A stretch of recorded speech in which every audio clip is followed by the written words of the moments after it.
My name is Clay, and this is the Enneagram Prison Project podcast. In this episode, I sit down where it all began at a certain kitchen table in Los Gatos, California, with EPP founder Susan Olesek. We're also joined by EPP Executive Director Rick Olesek. Today, we celebrate April 12th, the official anniversary for EPP, 11 years and going. We're glad you're here. Thanks for listening. This is the Enneagram Prison Project podcast.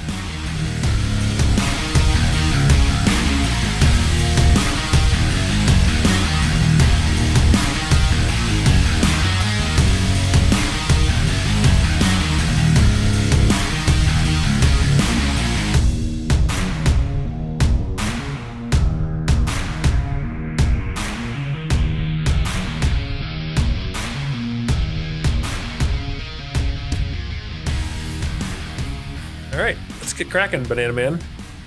Here we are in Phoenix, Arizona. I've been sitting on that one for a few days. I'm going to pull up do you have your notes? Do you want a couple more minutes or? Oh, I could futz around with this for a long time. No, I'm good. Futz around. That's a good 4-letter F word that doesn't make us be explicit. I don't know what Even that as means. I said it, it sounded like a dirty word. Well, it kind of, I don't even know what it means. Rick and I are looking at each other. I'm afraid to know the origin. Are you already looking it up? I was looking on Slackle. Clay's got his giggle on. It's going to be a good one. I made the mistake of watching Boomhauer right before this. Oh my God. Futz. It's going to be funny. F-U-T-Z. F-U. All right. Futzing around. Oh, futz me. Oh, that is an actual word. It's probably. It means waste time. Rick, are you afraid to talk now? No, I am definitely not afraid to talk. Okay, good. Where shall we start? Well, Very beginning. In the beginning. Very good place. So this is episode 26. 27, something like that. Yeah. That's not. Oh, it is 27. Yeah. 26. It's season 2 finale. Yeah. That sounds better. Sounds more official. But let's get cracking. We got to get into this thing. We're cracking right now. We've been cracking. All right. So where are we starting? Let's start with what's the first thing that where did we leave off? Or what do we want to jump into the middle, or where do we want to go? We left off a year ago. So we spoke for the conclusion of the first season of the podcast for the 10-year anniversary. Right. And we're coming up on 11. And we're coming up on year 11. This is the conclusion of year 11. We're coming up on year 12. Right. And we are 4 days away from the anniversary today as we record this Saturday, April 8th / potentially Sunday, April 9th. Easter. And this is going to go up on Wednesday, April 12th, which will be 11 years since the official. I know we talked about this last year about what makes it the official episode, or not episode, the official anniversary. And it was just the date that paperwork got submitted. So there's nothing special. There's nothing like special that I know of that was on that date. Well, I mean, it might It's just be now. the day that the paperwork got submitted, but then now it's the day the paperwork got submitted. It's significant because it actually happened. Right. And it was an idea until it actually became, real. I think what's noteworthy, Halida told me this, is that EPP will be starting its 20th program in Louisville jail on our birthday, April 12th. That's happening on Wednesday. 20th program? Wouldn't you say aren't we doing 20 programs? 20? I heard wow, I think we're going to edit this part out. Why? This is great. I only wish that they could see the face. I don't understand what 20th means. I thought I was quoting you. So I've been saying this in a couple of places that we had 8 programs going before COVID, and now we have 20 programs. 20 programs going at once in different places, jails, prisons, things like that. So we will simultaneously. We have 19 now. We have a lot. I don't know. I haven't been doing the math on it, so I can't for sure say that it was 20. But all right, scratch all that. What I think is noteworthy is that we're going to be starting a new program in Louisville jail. I got to learn to say Louisville like they do on our birthday.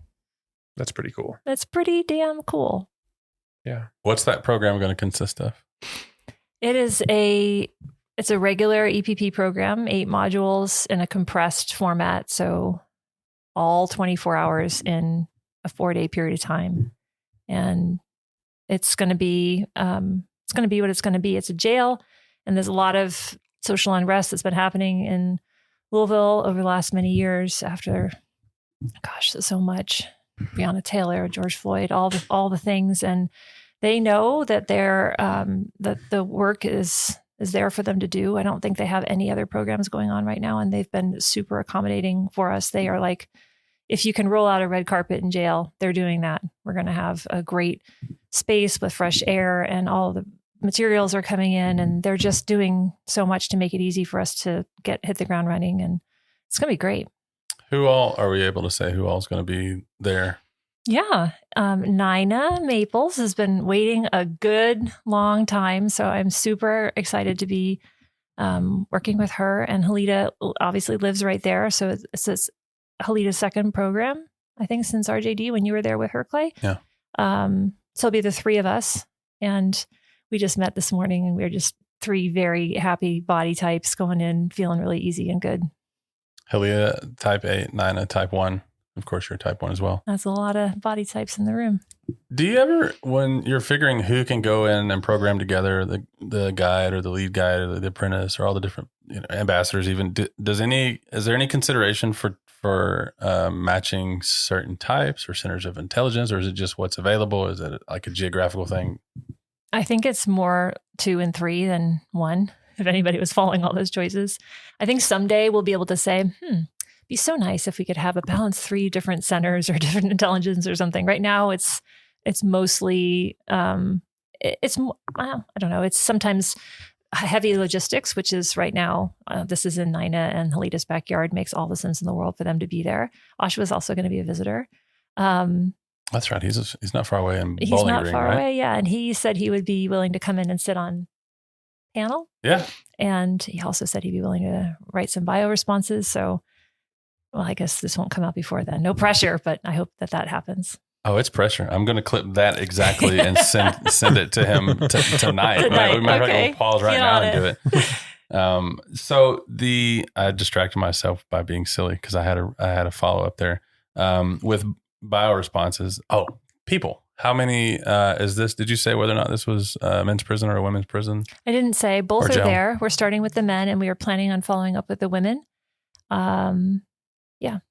How many folks are going to be there? Our sweet spot is 25, so that's what we asked for. That's what they gave us. What makes it sweet? Aw. Because y'all could have seen Clay's turn of the head and grin. I think it's a good chunk of people so that the content can be playing out on enough people in the room. That's one. And I think that's the biggest one. There's not so many people that you don't get that sort of more intimate serve and return with people where you can kind of let things unfold. I mean, the curriculum is designed to really help people to go deep inside of themselves. And if there's too many people, that doesn't happen, or it only happens for a few at the exclusion of a lot more. And if they're too few, it's almost like too intense, or you don't have the balance of all the other types. We like to employ the narrative tradition. So putting all the different types on panel, it gives us a good combination. If we don't have enough people, sometimes we import people from the outside. Import. It's a fun term. I don't know if that's a problematic term or not. No, it's fine. I think it's fun. So you used a term that it's become more common in the last couple months or so. We used to say intensive, and now we say compressed. And why are we doing that? And that, I mean, that's not like the biggest question in the world, but I don't think I've ever actually asked that. Why does language matter? Is the question, why are we using the word compressed versus intensive? Or is it why have we made some changes into how we deliver the program? The first of those two. And I want the answer to the second one too, but the question itself is about. I think that we came out with the word intensive before, and I think it was a little bit too intense as a word, and it implied something like, well, what is the other one? Is it not intense, or is this too intense? And it gives some it's a gradation on intensity, which it's not. It is. It doesn't mean that, but by having it in a smaller space, a tighter window, there are some differences to how we deliver the curriculum. And so we came up with compressed. Still not 100% sold on compressed. If there is a better word than compressed, I'd be happy to. Are you asking for input from the listener? I'm just saying that we've been kicking it around for a while, and compressed seems to be the best we've come up with. So I like compressed. I like consolidated. Feels furniture-y. Yeah, but it feels also okay. Yeah, I didn't like intensive mainly because I didn't know if it was intense or intensive. Mm-hmm. Compressed is easier to remember. Yep, it does feel compressed. Squished is probably not okay to. It's probably a weird.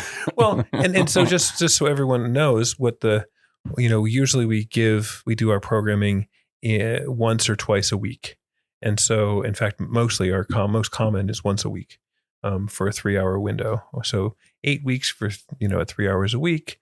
Or it is, 10 or 12 hours at 2 or 2.5 hours a week, somehow to get to that sweet spot of around 24, 25 hours of teaching.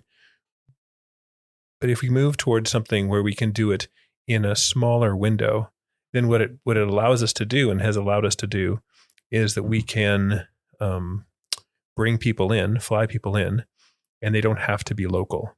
So all of a sudden, where if you had to do an 8-week, program in some place that you weren't local to, that's really difficult. It's difficult logistically. But if all of a sudden you're saying, hey, we can do it over one weekend or 2 weekends, every other week, now all of a sudden you can get somebody there twice. So it's doable, for example, for me to go to Southern California for a couple days this week, couple days next week, and that'd be the whole thing instead of flying out there. That's right. And so 8 weeks in a row. So in RJ Donovan, as you know, that's what we do. Mm-hmm. We use the compressed format. So I'll be there the day after you're starting. So you'll be in Louisville. I don't know if I'm saying that right now. Did you say that? Louisville. I'm just. What's that guy's name? Say it like Lil him. Howard. Say it like Lil Howard. Louisville, Kentucky, man. Yeah, and I'll be in dang old San Diego, man. No, I'll be there on the 13th. It's a busy week. Yeah. This next week is a busy month. It's a busy week for EPP because also we have a compressed program happening at Home House in England. That's right. And that starts. Suzanne also starts on Tuesday. Yeah, she went. She leaves tomorrow. And Viba's also leaving tomorrow or the next day to get up there. Yeah. And Moira and Sue are apprenticing, and they're super thrilled about that. And Jeanette will be up there getting her feet wet all over again. Right, and Kate Brooke and Christine Kate Brooke and has Jill. been the angel on the inside. Right. A lot of stuff going on. We have a whole circle full of people who help with responding to bios, and there's like, who else do you know that you can tap and say, hey, could you write an extra one? Yeah. Right. Do you know how many there are? How many people there are who respond to the? I don't know how many there are. And it's usually not a problem. We usually everybody can take a couple. But this one, that's, if it's 25 in a class, and I think it could be 75 in a week. That's a lot. Right. And just, I mean, it takes somebody a good hour and a half, 2 hours to respond to one. So, and we talked a little bit about the bio responses we had an episode with, about GTP8 with both the pod guides and also with a GTP participant when Janiyah sat down at this table, actually.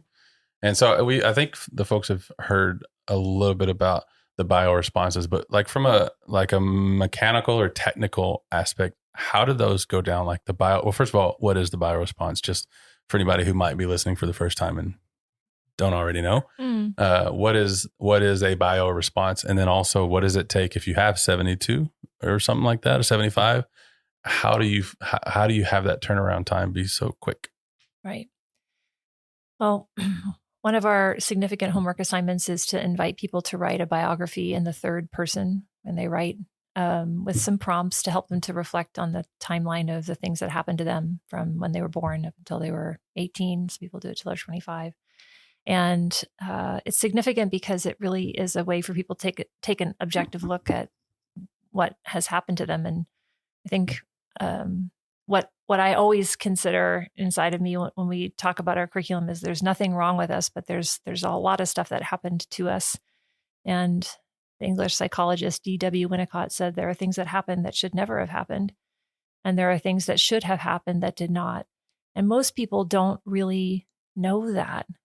We can say that, but we don't really know that. And people often don't even understand the totality of what's happened to them. So writing it is a significant exercise. And I'm just remembering one of our students named John, who came in the first time he wrote his biography, his eyes were swollen, his face was red. It's like he had detoxed overnight, and he turned in pages and pages and pages, and his childhood was horrific. Anyway, I'm maybe going into a lot here, but it's just such a big assignment, and we want to receive it with the sort of weight with which people give it up.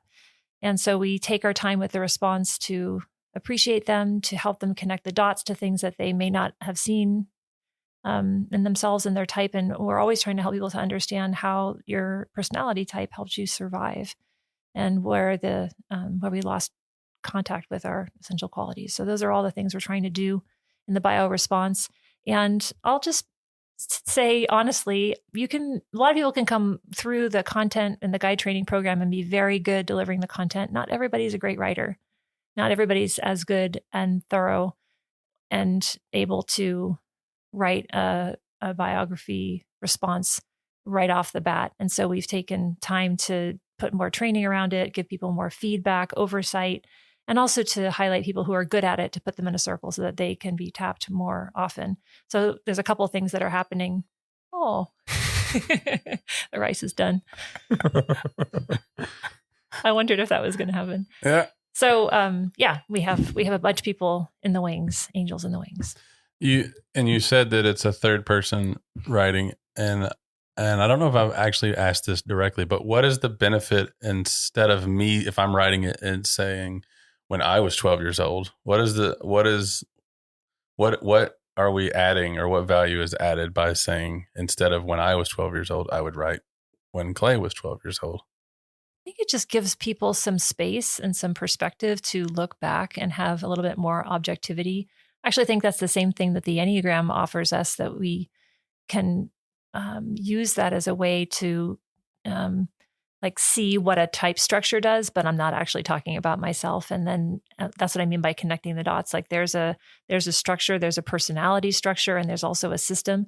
And then there's me. And that's really was my life. So to helping people to have a little bit of objectivity.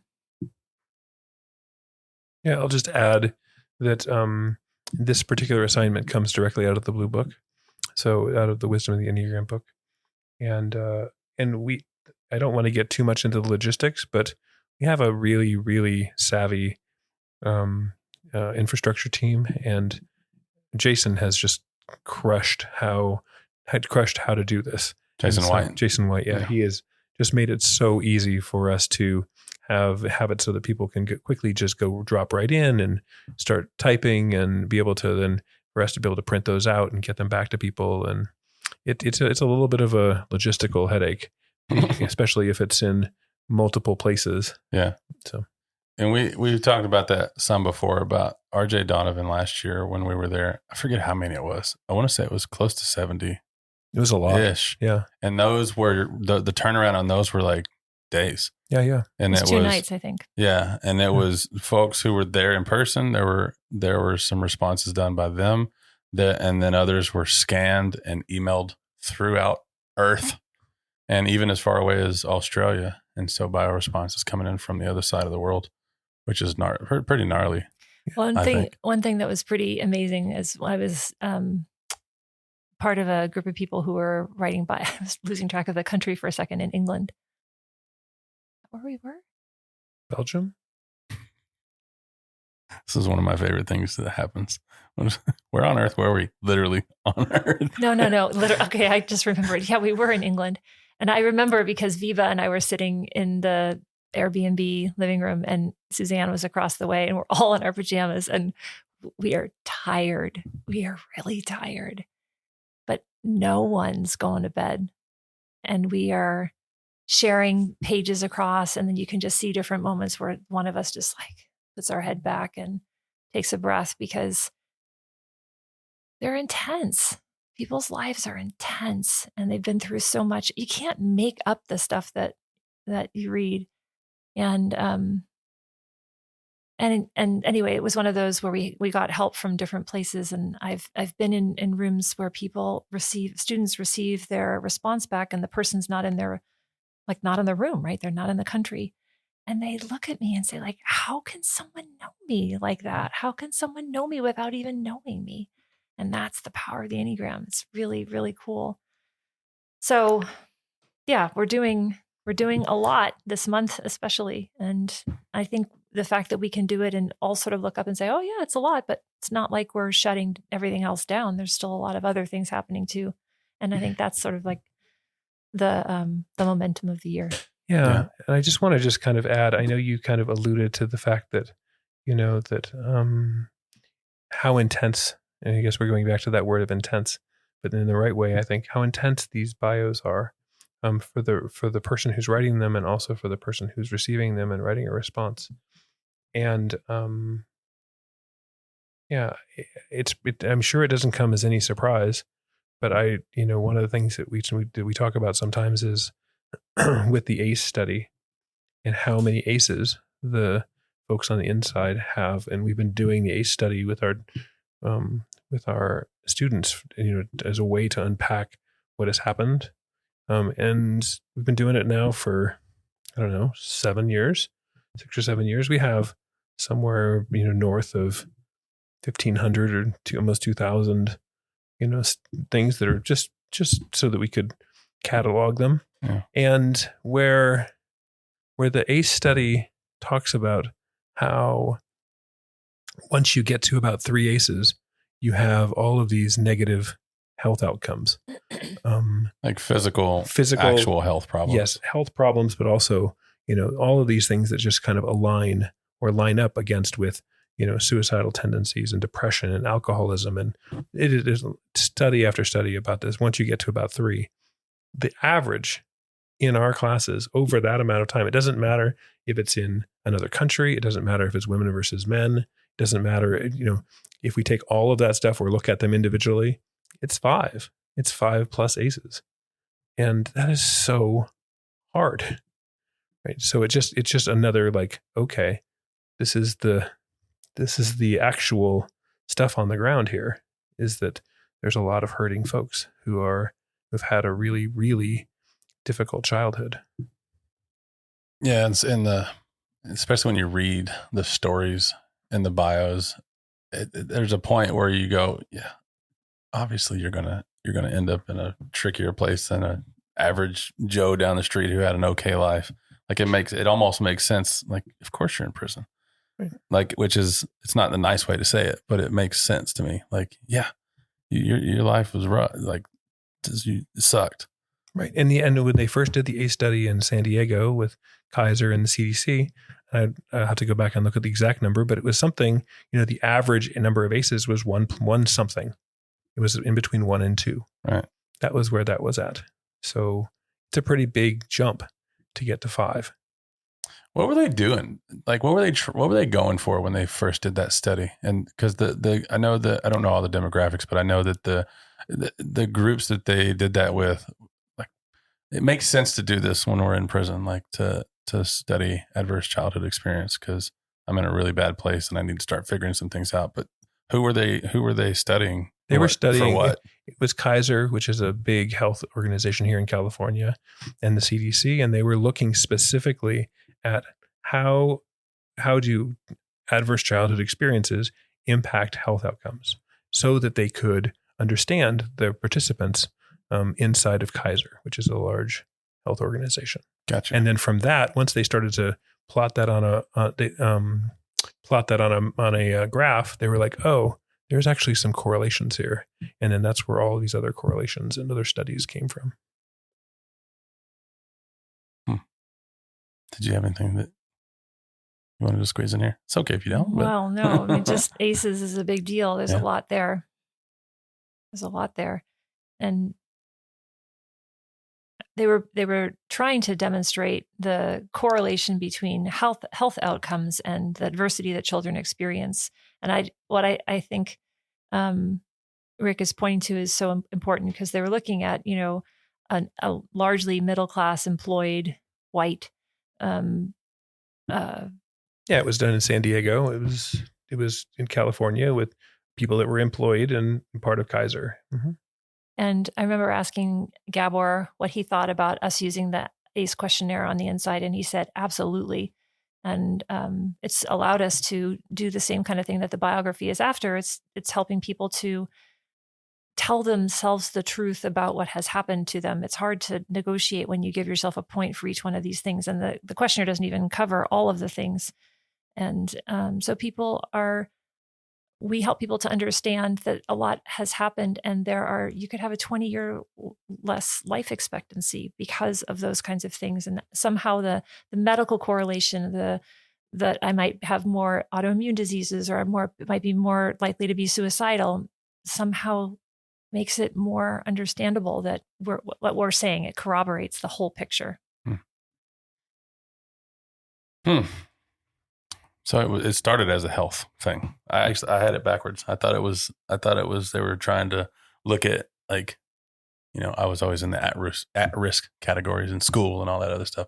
I actually thought it was trying to figure out, hey, what the hell's wrong with all these kids that don't behave? It was actually just a doctor's office kind of thing. Learn something every day if you want to. And I will just say to anyone who's listening, reading about the ACE study and the stuff that has gone on since then is fascinating stuff. It has now been taken up by WHO, and you have resiliency tests. And I mean, World Health Organization does this in all kinds of places now. And they've modified some of the different questions, and for things like, war-torn areas and stuff. But it's a fascinating topic. But not the one that we were planning on talking about. But we digress. If it comes up, it comes up. It comes up for a reason. I'm opening my phone right now because the idea. So this is the 11th anniversary of EPP, and we'll talk about the year in review, which we've kind of already said a few things about where we were, where we're going, and all that stuff. And I put it to our to the podcast chat Slack channel. Like, what are some things that happened in the last year or so that were highlights or whatever else? And if anything jumps out and y'all want to start, or I can start reading some of these and we can just freestyle and see where it goes. Well, I think for myself, I'm happy to hear what's on the Slack. Curious what's on the Slack channel. This year feels really significant because we came out of the pandemic. Now it's an endemic, I guess, right? It's official. And we were super busy during the pandemic. Most people know, we couldn't program, so we took our in-custody classes. We built online offerings. We opened them up to the public. We became a school, and we had over 1,000 people come through those classes. And then a lot of things started to open back up virtually and in person. And then we were open everywhere. And we were like, oh my goodness. We didn't have the capacity to be doing everything. And we really had to make a conscious choice to turn our energy to go what Rick, I think, coined for the organization, back to basics. Like, we are Enneagram Prison Project. And now there actually is a sweatshirt that says, say it, Clay. Prison is our middle name. And he's on the back of his chair, I think, but it does exist. Yep. He never thought he'd see the day. And prison is our middle name. So we've been focusing our energy on that. And it's not been an easy thing to get our arms around, right? What do we do? What don't we do? When do we do it? What can we manage on the schedule? And people are flying in for compressed schedules. And then there's the regular custody stuff. And we have all the guide training programs. So we had to really focus. And I think that's been a lot of what the year has felt like. That's what it's felt like for me. I feel like I've been more involved. And I don't know, so a lot of the COVID influenced virtual programming, however you want to describe that, like, it was good and necessary, I think. And I also just really love going into prison. Yeah. When they let you out at the end of the day. I like going in as a guest, just so we're saying that Monopoly clear. Style. Yeah, exactly. Just visiting. Yeah, I don't want to have to roll doubles 3 times or pay money to get out. I probably went a little too far with the Monopoly joke, but it's okay. No, I love going inside. I love being with the folks on the inside who are at a point where they can make some big changes or big pivots and new directions. And I remember what that experience was like, and I love being a part of it. It's cool. Nothing compares to being on the inside in person. Nothing at all. Yeah, it's not even close. I mean, I would trade everything else for that. Mm-hmm. And thankfully, we don't have to because we still get to do other cool stuff, like this. We're not in jail today. We're recording a podcast, which I think is cool, here in Phoenix, Arizona. Are you going to out yourself? What are you doing? We're not in Phoenix, Arizona. No, so we were, I'm just making a joke, but I will explain the joke. We were in Phoenix a few weeks ago, and we were going to record. We were there for, God, what a cool thing that, I don't know. I just got hit by how neat that was to see a fellow ambassador and brother, as far as I'm concerned, Vic Soto, getting married. And it was like a little mini EPP event. Really, there was 10 or 11 of us there. And another ambassador, Alex, was that's who married Vic and Michelle. And that was really cool. That was really actually special to see, to me, where I sit, and just knowing where a lot of this started for, everybody who's there in relationship with each other started because of like some really unpleasant things in our lives, or at least that's how I saw it. And so to be there celebrating, and a good thing is happening, and it was really cool. And so we were, while we were in Phoenix, it was like, hey, this will be convenient. We'll just record the episode while we're there. And then it didn't work out. But to me, it's funny to just keep wearing out a joke, even though it might not be funny. Can we stop saying it? I'll stop saying it. No, I was just looking for the context, looking for audience to have the context. And It was such a joy-filled celebration. It was momentous. It was, I've never seen anything like that. People that I knew, I didn't do time with them. They did time with each other, but I was in Texas, they were in California. But people who met on the inside and then the dumps, and then we're a part of such a big event together. Mm-hmm. There was so much love there. Mm-hmm. Yep. It's pretty damn cool. So anyways, that's the context behind the Phoenix joke. I'll probably let it rest now that I've explained it. I like throwing it out there and just people wondering, and then maybe say it sometime later, but I'll let it drop. The point of this episode, though, is to review the year and say what all's kind of happened. You mentioned the back to the basics stuff, and I think I'll share a few of what was shared in the Slack channel. And these are from individuals. I won't say their name because I didn't have the foresight to ask them if it was okay. So I won't name them, but I'll say what they wrote. One is someone who says, I'm going to leave off the first part because that totally says who she is. Every week of GTP, and the hardest I've worked to make time and acknowledge distractions in my life, and finally being told that I get to go to jail, is what one person wrote. This year was really meaningful to me in a lot of ways with EPPs. And then Troy, I don't think he'll mind me saying his name. Troy says that the impact for me is learning more about myself and feeling inspired to do more with EPP, which he has totally done. We've seen a lot of Troy around. I'd love to double click on that. Go for it. Because I think that's the other big intention that we've had over the last couple of years, and it's really come into fruition around GTP, is inviting ambassadors to be in every space that EPP is, whether it means going back in to teach these compressed schedules, in leadership positions, on faculty, in guide training, in on boards on the of board, directors, boards. Mm-hmm, mm-hmm. Yeah. Dustin joined the Canadian board. Alex has been on the board. And we just have, it's such a signature to be able to bring people who did time and found freedom on the inside to come out and be part of delivering these programs and giving guides and training feedback in the practice patch about how close or off the mark they are.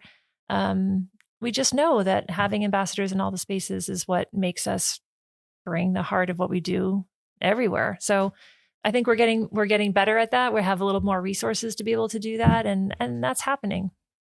Yeah, and one of the things that we really kind of, if back to basics was the title, the subtitle was focusing on the in custody student.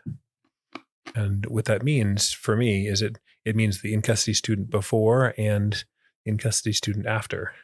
So, and the ambassadors are is the manifestation of that on the outside. So, The end user. yes. It's a term I learned.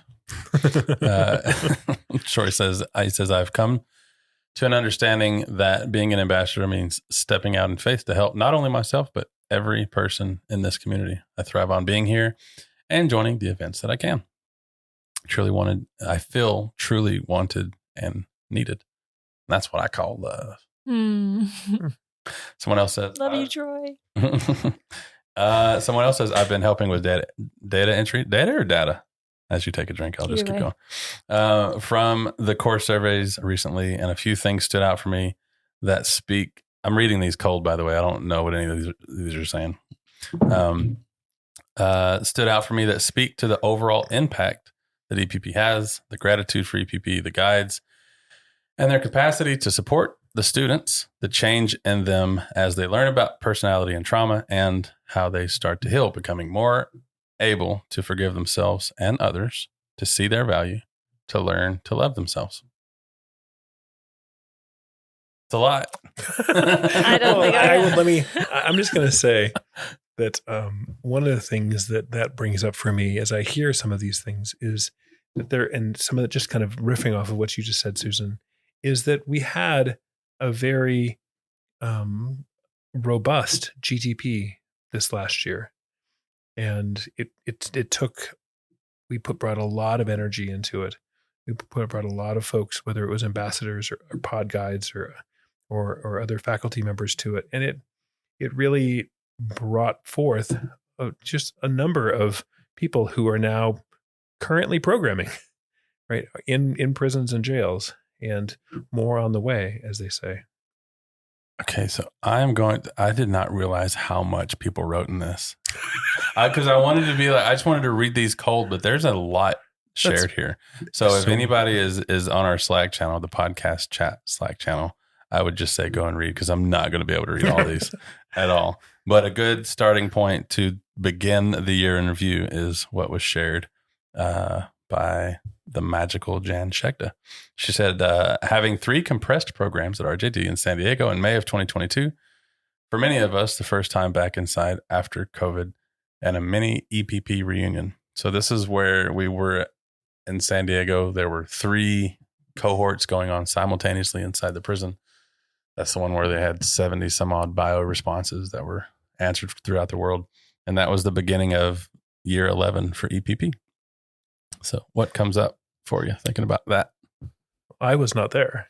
This is definitely all Susan. So you can answer to that. Well, we were there. Mm-hmm. Clay and I were there.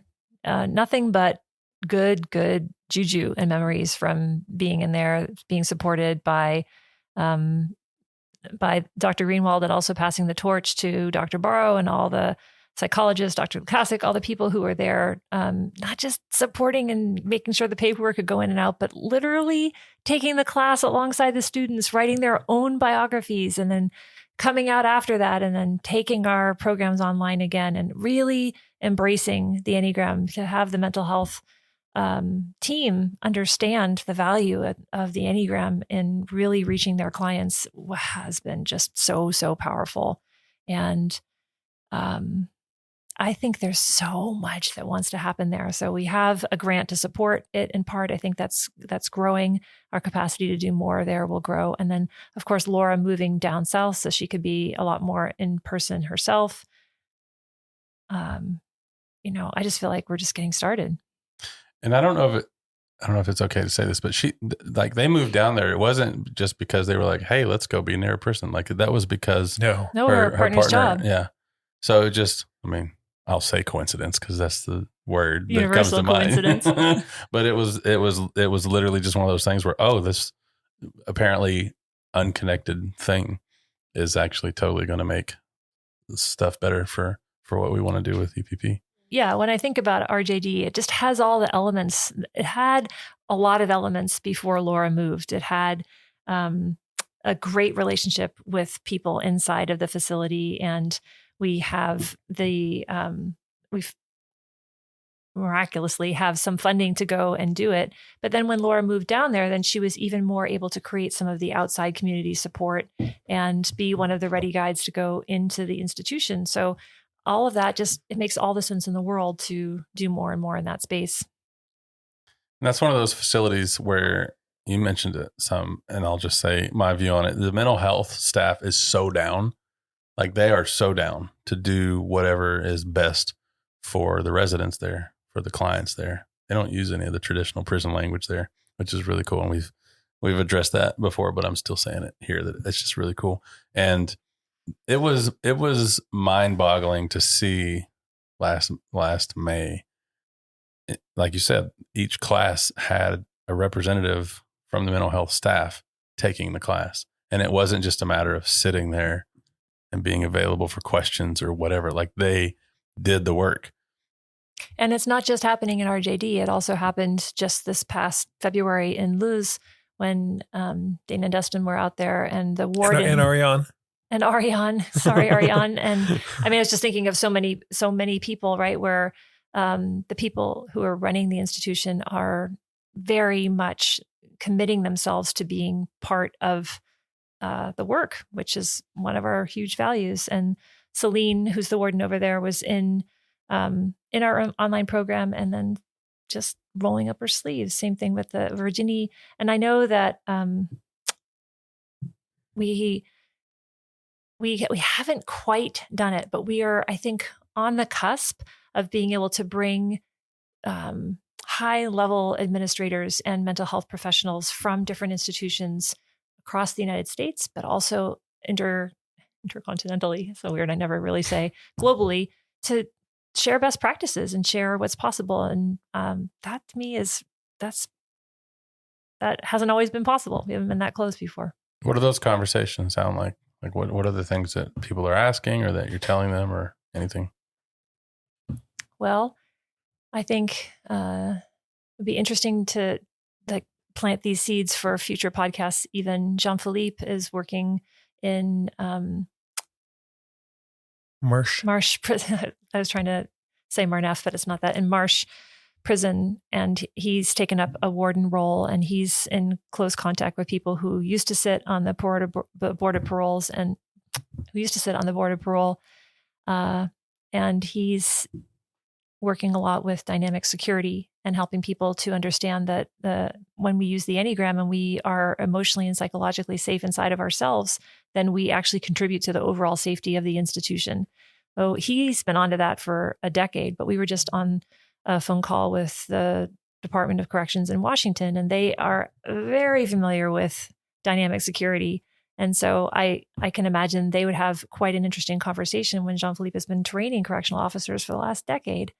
And we had someone who's a commissioner who sits on the California Board of Parole in our recent graduation in San Quentin.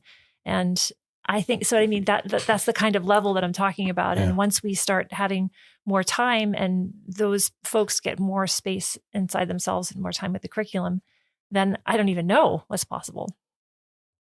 Anything else from that week at RJD? I was just thinking to myself about how nice a kickoff that was for us really starting to go back in prison again.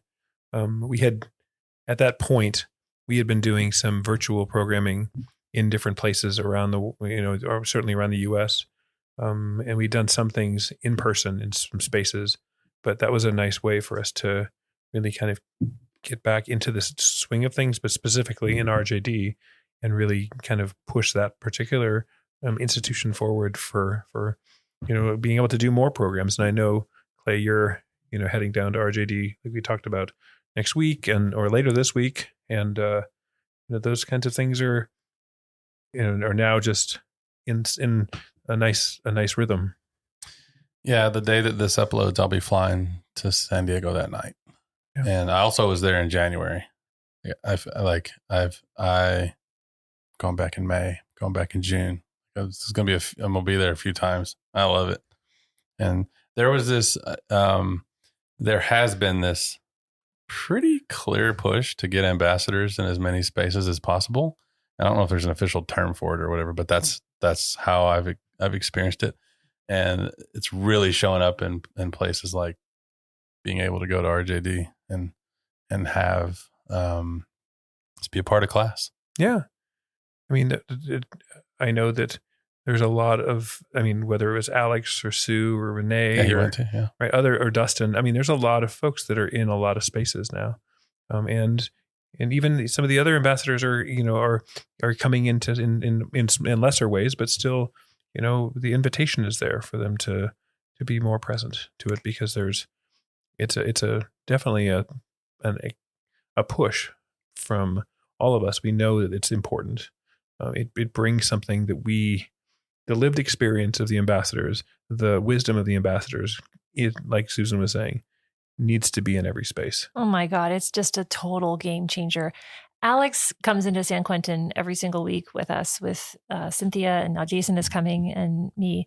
And when the very first time he came in, he didn't even open his mouth. People are like just sitting up and turning their heads and wanting to sit next to him. And Alex leads the centering. People are there for whatever he has to say.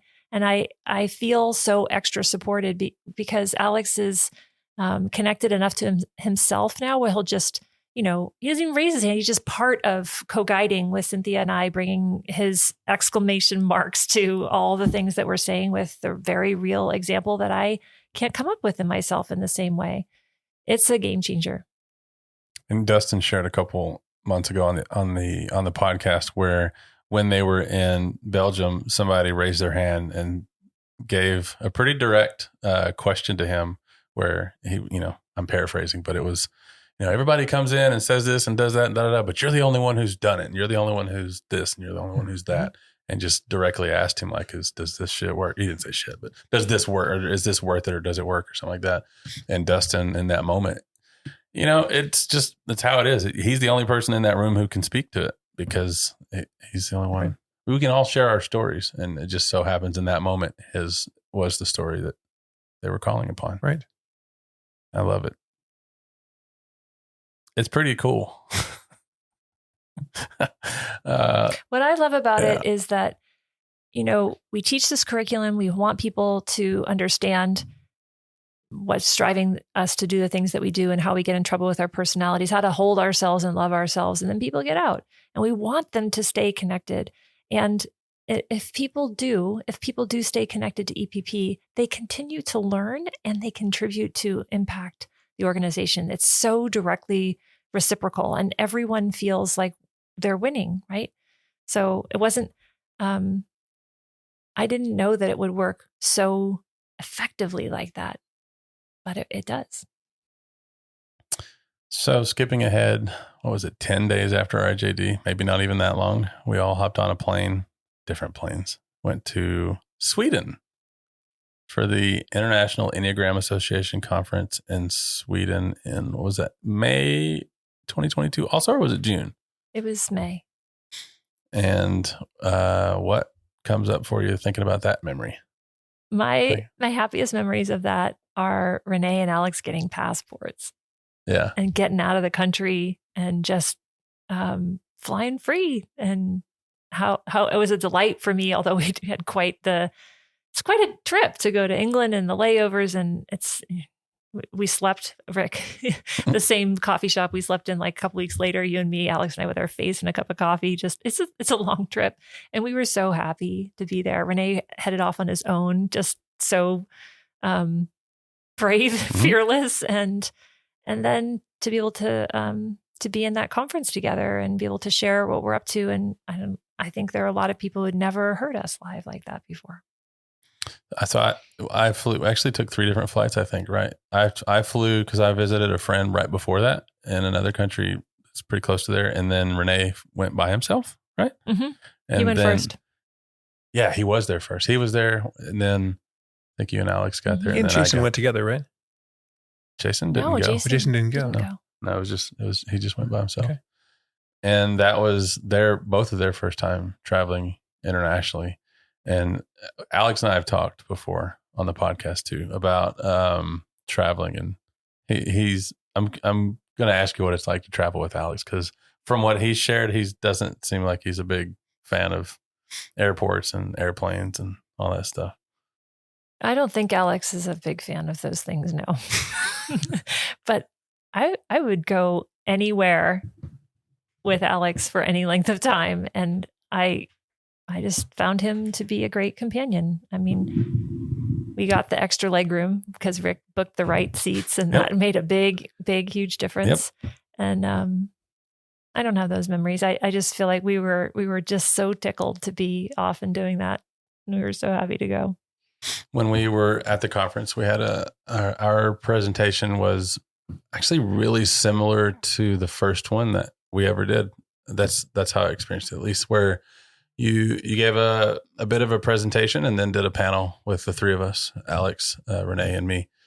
And it was maybe a little smaller room, but there's more people. It felt like there's standing room folks in the back. And I can put in some clips, in editing, just to share with people some of what was shared there.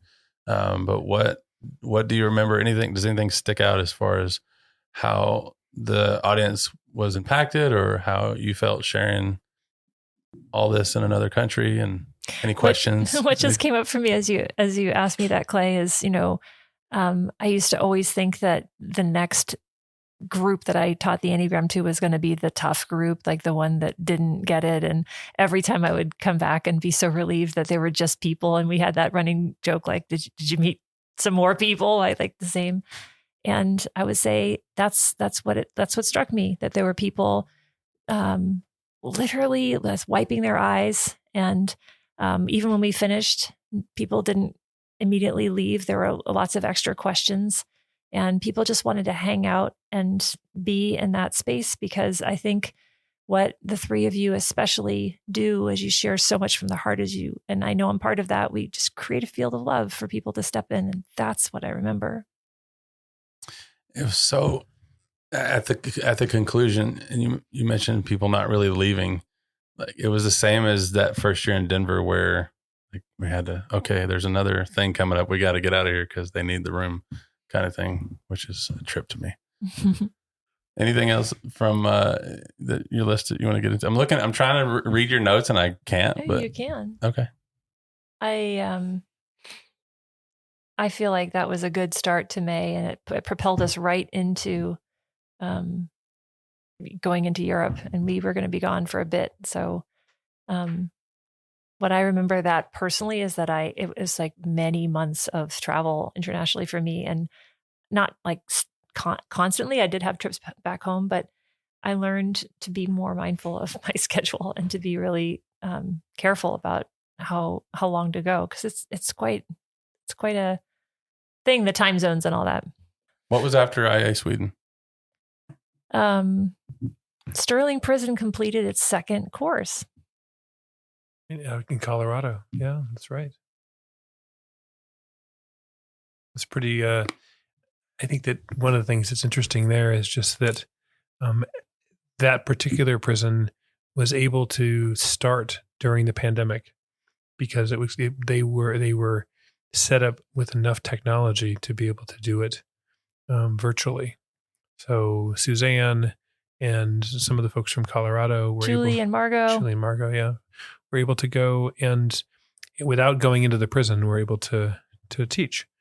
And we did it 2 different times, and that was the second one. Nice. Yeah. And there was a lot of assistance from the staff there as well, with getting the cameras and the TVs and the mics, and to do a Zoom call with people who were locked up. Yeah, I will say that, San Mateo was another place where we did a lot of virtual programming while the pandemic was happening. And the amount of energy and effort to do that was, especially by the staff, was immense. And virtual programming is not the same. You just can't have the same connection. Right. As we all kind of know now that we've been through so many things, doing things virtually. But you can have impact. I'm not saying you can't have impact, just not as much.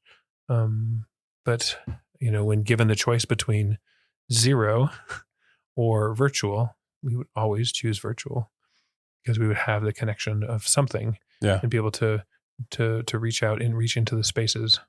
I think also in Sterling, we have this beautiful partnership with the Milestone Mentorship Program, and they were looking for something that was exactly like EPP.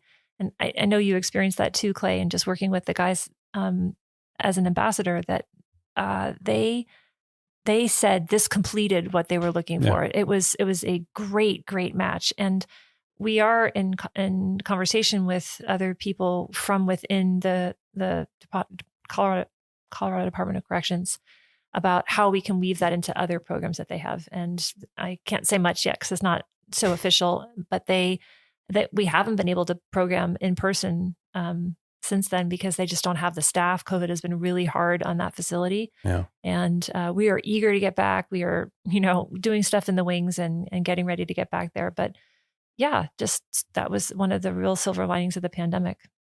I was at that graduation too. And that a prison is a trip because it's in the middle of nowhere. It's like this little tiny town, and they are severely understaffed. And I think it's gotten worse even since I was there. But that will be a good place to get back into when things work out. That is a good facility to program at, to be at. And there are, like, it's rare, like you don't.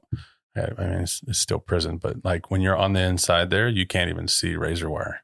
Mm-hmm. Like you don't see the grass in the inner part of there is so like pretty and green that they also have a puppy program there. So that plays a big role in how folks are, I think. And yeah, that's a good place. Be happy to get back in there too. Yeah. Suzanne Gowerlock is keeping good track of things there, and we're ready. When they're ready, we're here.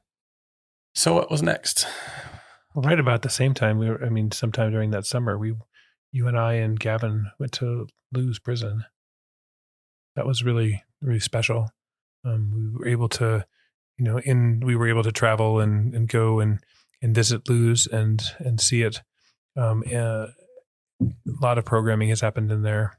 Just to interrupt real quick, who is Gavin? Gavin. Who is Gavin? I know who Gavin is. I know, obviously, but Gavin is our third son. Mm-hmm. So he is now 18 years old. At the time, he was 17. So he had never been in prison before. Since then, he's actually been into San Quentin, but he had never been into prison because you can't get into prison, at least in the United States, unless you're 18 or above, 18 or older. So what were your thoughts about Lou's? So many special things. It was one of them being Gavin came with us, and Gavin has been studying French. He knows a lot of French, and I was really pleased to hear him use it during his check-in. I bet he loved that. Yeah. Gosh, I can just imagine. I was like a real shake in your shoes moment. Yeah. And he just, I'm so biased about that boy, but he just opened up his heart, and he said quite a bit, and had a lot of conversation with people at the break as well. Do you know any French? Un peu. I don't. I just I speak Texas and English and Boomhauer, so I don't even know if you said yes or no right there. I said a little. Okay, that's almost as much as I know. I've learned how to say count and say I'm a type 1 above and below the line, and sometimes I'm not even sure if I said that right. Yeah. No, I every time I'm there, I wish that I could just have that fluency, and I have fantasies about being able to learn another language. I know some Japanese and Spanish, but no French. God, I bet that for someone who studied French here to go over and practice had to be. I envy that. That sounds like it's really, well, maybe not envy, but it sounds really cool. And a big shout out to Cecile, who facilitated that day, and Jean-Marie was there, and it's just so you could feel the relationship that they built with the people running the place. And they had 4 students who had taken the class and had gotten out and had come back, so they were there, and that was very special. The prison itself is just so much more humane, and it is still a prison. So we saw that. We got to take a tour. And when we were in sort of like the, what do you call that? Where they were working on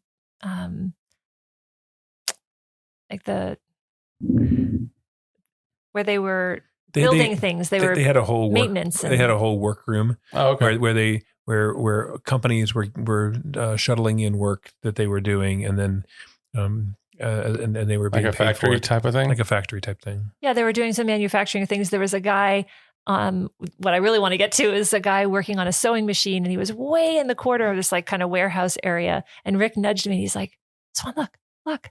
And I looked over at this guy's wearing an EPP shirt. Oh, no shit. Yeah, no kidding. Because they don't have uniforms requirements like we do. And I don't even know how that shirt got in there like that. It was so cool. And we were like, "Hey, nice shirt." He's like, I'm busy. Get out of here. No, he was all smiles. And Which shirt was it? Like, how old was the shirt? it was a long sleeved black shirt with the Enneagram Prison Project. That's probably a good 6 or 7 years old. It was one of the shiny old, letters, it was or one of the older ones. Yeah, not the shiny, the next shiny. the next stuff. I remember a matte version 2, I think, of the shiny. Mm-hmm. Okay, well, I don't think I have that one, but I have the shiny. I have the flat, and then I have it was all black though. Yeah, I know which one you're talking about. Okay, that's good enough. And they were just so they were so like it is everywhere. We had a beautiful check-in, lots of sharing, some tears, and then we got to celebrate, and they had cookies and cakes, and we just visited for a while, and we took lots of pictures, and you could just feel people didn't want to go. We didn't really want to end, and we lingered for a while. And I think I don't know how many hours. It just felt very spacious, and I have to say I appreciate so much people like Viva, like Cecile, like so many folks are willing to just stand there and allow me to say what I wanted and to just be to translate so that I could feel almost like I was having my own conversation. And it's such a gift, right? Because translation just takes twice as long. And as soon as there's another person, there's one, if someone puts their other voice in there, then now one person is not hearing the full translation. Anyway, there were lots of spaces where especially I felt a connection with somebody and I wanted to be able to say things. And she just translates so much more than the words, it's the spirit of things that really comes through. And it's always so, just come away from those kinds of visits really impacted that you don't always have to know all the words that were exchanged to really know that something profound has happened. You mentioned Gavin hadn't been into prison yet at that point. Now he has. He'd been there. Now went to Toulouse, but he also came to the graduation in January at San Quentin. And so that was the last. All 3 of your children now. All 3 of our boys have been in. Yeah. What do they think? Like, what's the conversation like when you come home? You'll have to have that conversation with each of them to know what. Okay, here, pull up a chair. All 3 of the kiddos who are not here right now. We could do a little Gavin spot. He'll be around this weekend. He might be up for that. I would love for you to ask him and let him speak for himself. I would. Cool. Will do. We also got to stop over in Paris while we were in Europe, and we had a beautiful sort of potluck picnic at EPP community member's house, and we got to meet some of the incoming GTP8 participants and the new board members for the ASBL in France. And what is the ASBL? That's the nonprofit. It's the acronym for nonprofits and the French acronym. Cool. I don't know the actual words for it. I should know that, but how dare you? How dare I not know the French? Oh yeah. But there's been that's on me. That's on me. I'll take that. A lot of new blood coming in from GTP8, and I could just feel how much momentum and energy people had right after that. So that was neat to land in that. And then we also space. and then it was so lovely. We got to spend some time with Viva and her family. That was really, really special. And then we got to go to the UK and have like an outdoor gathering with some of the folks from the UK that we hadn't seen in a hot minute. Right. That was nice. We had a picnic outside and some ice cream. We saw and Sue and Christine and Dr. Moira and Greenwald. Pat. And Dr. Greenwald happened to be there too. He just popped over in England. Really? Really? Yeah. And that wasn't planned or anything? It was just kind of... It really wasn't. But we did end up at a wild Italian dinner with Dr. Greenwald's entire family, and they were a hoot. I'm probably not... If I ask about that, I'll probably say, well, we'll have to get Dr. Greenwald over here to talk. Okay, so I won't ask. So one of the comments in the podcast chat Slack channel was from Sue Braithwaite. Is that how you said? One of, the question posed there in the channel was, what are some highlights from the year that stuck out to you or meaningful moments, something like that. And hearing you talk about everything over there reminded me that she had a comment here. She said, for me, a year of continuing to be a beginner while simultaneously finding my feet and my own voice, moving from apprenticing in some programs to being a co-guide while continuing to apprentice in other programs. And she listed a few other things there. I'd like to just say something about Sue because she's one of those delightful people who comes to EPP with such a beginner's mind and such an awe and a willingness to be informed and to try out new things. All of that is really true about her.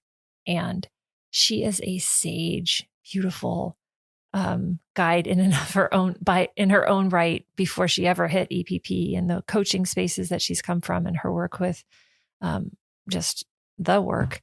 And we've been working quite extensively together on the Human Potentialists and pioneering a lot together. And she just, I think having somebody of that caliber who can come in and then take up this curriculum is really, to me, exhilarating, because they're like, oh, the places you will go is what I feel about Sue. And yet it also is so refreshing when someone can just come in and not know everything. I'm excited, so excited for this week at Home House for Sue and Moira and everyone else in the UK family. She also said, knowing that apprenticing is an invitation to shine and succeed and belong, not a way of finding out that I'm falling short or not welcome. I thought that was nice. Right. And then she also mentions being part of a global effort in each local facility. This is where she's talking about responding to bios. Being part of a global effort in each local facility through contributing as a bio responder. So I guess she's a bio responder as well. She'll be busy this week. Yes. Did we get an actual number of how many bio responders there are? Do we know that number? Or is that just like... That number exists. I do not know it. It's more than zero. It's definitely... It's somewhere between 10 and 20. That's my thought. Really? Mm-hmm. Feels like more than that. Maybe it's between 20 and 30. I have nothing to base that on. How about this? Between 10 and 30. I think I'm pretty close there. Okay. Yeah. Sounds about right. You know more about that than I do. I don't follow. I mean, only logistically. Only because I'm the one that ends up having to try to work through some of the logistics. But Jason has taken so many of those things and automated them. Again, just a big shout out for that. Jason's a badass. I know. By the way, we're like an hour in. Y'all good? Are we good? Do we need a break, or how's everything feel right now? I got all night, so it will be your limit that's tested, not mine. I think we can go a little bit longer, but then we can cut for till tomorrow. It sounds like, I'm sure there'll be other things that will percolate as we kind of reflect on what we talked about today. Share with you what Jody shared in the same channel that I referenced earlier. It's a tongue twister to say podcast chat Slack channel. Boy, it sounds like one. I'm not even going to try. She says, seeing ambassadors get more involved in our programming and in the day-to-day at EPP has been the cherry on top of all we do. This has been the sparkle in my year. I'm glad. It's cool. I agree, by the way, Jody. It's been the sparkle in mine as well. So happy. This is her words again. So happy I've been able to see and personally experience their impact. What a nice comment. That's cool.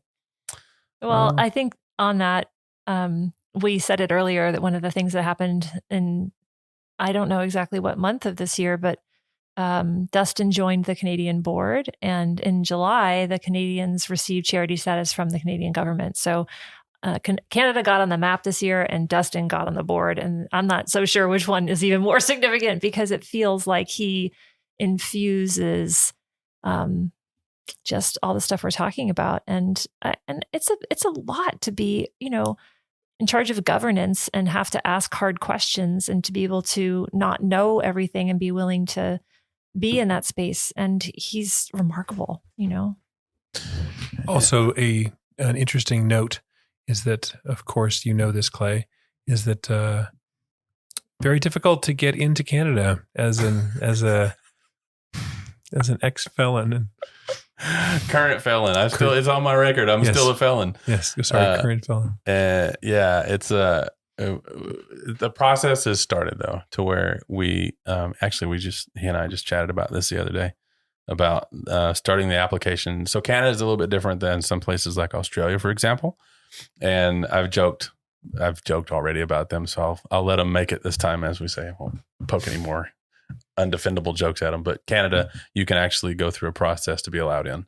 Not an option yet for Australia, but it's a different conversation. But it takes a long time. I don't know how much time. I'm guessing it's like 4 to 6 months, something like that, and probably some legal help and some money and all that good stuff. But the process has officially begun to see if they'll let one of us in and be a part of Legally. Legally, yeah. There is not a chance in hell I'm going to Canada unless I have an invitation. That is not happening. And yeah, I think Dustin, I'm just going on memory, so I might be remembering it wrong. I think he has, so there are some hard restrictions, like you have to be out this amount of time, or you have to have this, whatever. And I think those have ruled out some ambassadors just on the minimum requirements. I'm in position to at least ask. Yep. And so we'll see how it goes. I love Canada. I make a lot of jokes, but I do wish I could go there. And I really hope that, I'm serious. I want to go there. I want to be, not only for this work, but I just think it would be neat to go there. It's weird not being able to go to a place that is so nice. Well, and not just the place, but the facility, because we did really in earnest launch our first facility in Pine Grove, and a women's facility in Saskatchewan. And that has, to me, I think the Canadians have been very patient and very diligent in trying to do all of the just grunt work to make all of the paperwork real, and to be able to listen to Laura Hooper, big shout out for flying all over hell's half acre to get up there and stay there and be able to get in there. And to Leanne and Amanda now having apprenticed there, it's real. And they are two really sage guides who have already had a heart for corrections even before EPP. And it just feels to me like so much is going to flow from this point on. I'm glad Dustin's on the board. I think that happened around December-ish. That feels familiar. Yeah, it feels right. Yeah, I know the first time we had any kind of conversation about it was like October. And then a couple months later, it was a yes. Mm-hmm. So I think that's yeah, neat. That the Pine Grove thing is a big deal. And not only is it a big deal because we are programming in another institution, one that Leanne already knew quite well.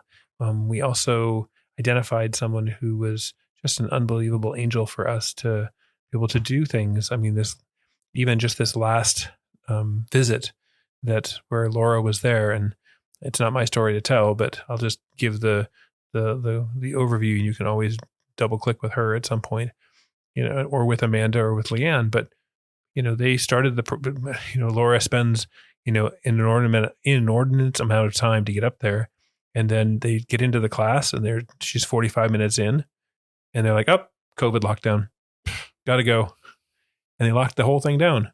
And there was the first 45 minutes of a 2-day program. And so it takes 2 days to get up there practically. Right. Yeah. And then on the inside, there was a few people in Pine Grove and in the administration that went to bat for like, hey, we need to make this happen. And the next thing we knew, they were back inside again. Laura couldn't get a flight out that next day. And so it just happened that she was able to continue with Amanda and Leanne, and they just did it. They did 3 modules in one fell swoop, which is like a marathon. Yeah. Right. They did a morning, afternoon, and evening. That's like 9 hours, right? Yeah, 9 hours. Yeah. And they were like giddy. They were so like punch happy, and and triumphant and not tired, just a real exhilaration. And the students on the inside too said they really had a lot of stamina and a lot of, camaraderie in the effort. Yeah. Do you hear from participants after a program has completed? Like, do you have anything like what you just said made me think that, like, I just imagined them saying, "Hey, Susan, we like da da da da da," but I know that didn't happen because that's not how it works. No, that's Laura relaying that to me about the students and Leanne too, and Amanda. We have a survey that we do at the end, and then we go back in. We see people again like that, but there's no can't pick up the phone. We don't write to students generally in between. Is there anything from the facility about do they? I don't even know what the word would be. Grade is the only thing that comes to mind. Do they assess whether or not it went well or anything like what is that like? The facility doesn't assess us, but they do hear from our students. Right. And we also please bring them back. we have a few different surveys that we give to the students.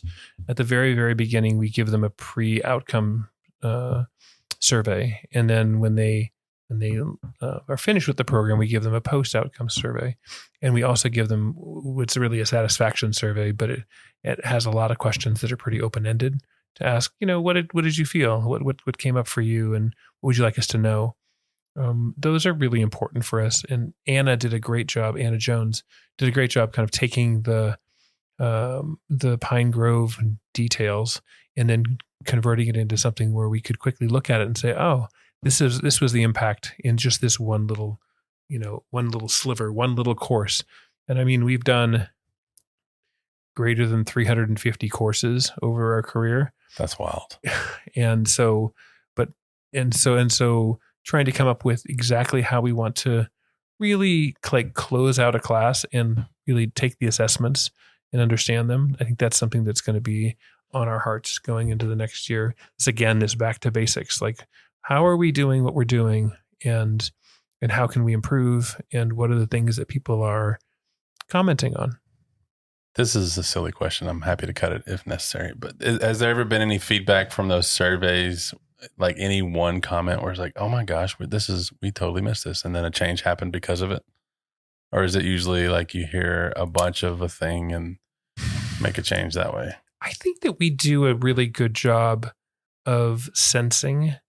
And I think the guides are really tuned in to what it is that's coming up in the classroom. So the things that are coming up that need adjusting usually get adjusted in the class.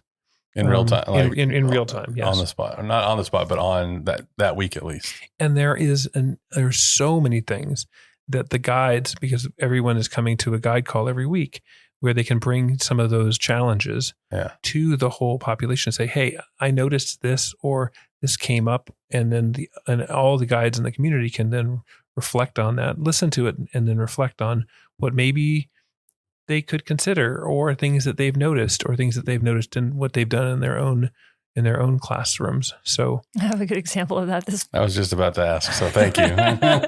Well, we haven't got a survey back for this class yet, but I would be surprised if it didn't hit the survey. We have 3 deaf students, and we have an interpreter that is supplied by the institution, and it's so cool. They bring so much added value and diversity to the curriculum. And a couple times we've gone there and we show up and the whole class is assembled, including our deaf students, but we have no interpreter. Mm-hmm. And so we can't hold class. We can't even have side conversation. Those, yeah. No. And nobody wants to. Right. And also it's just such an impossible situation. Right.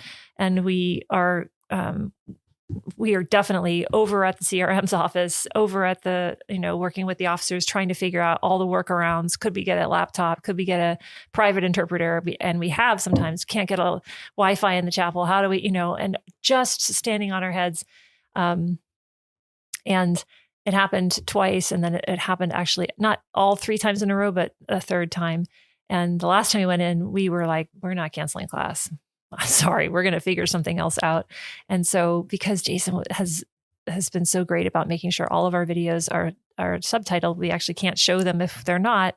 We ran the whole class by writing instructions on the board and like Socratic practice, asking people to do a written exercise and passing their workbook to the person next to each other.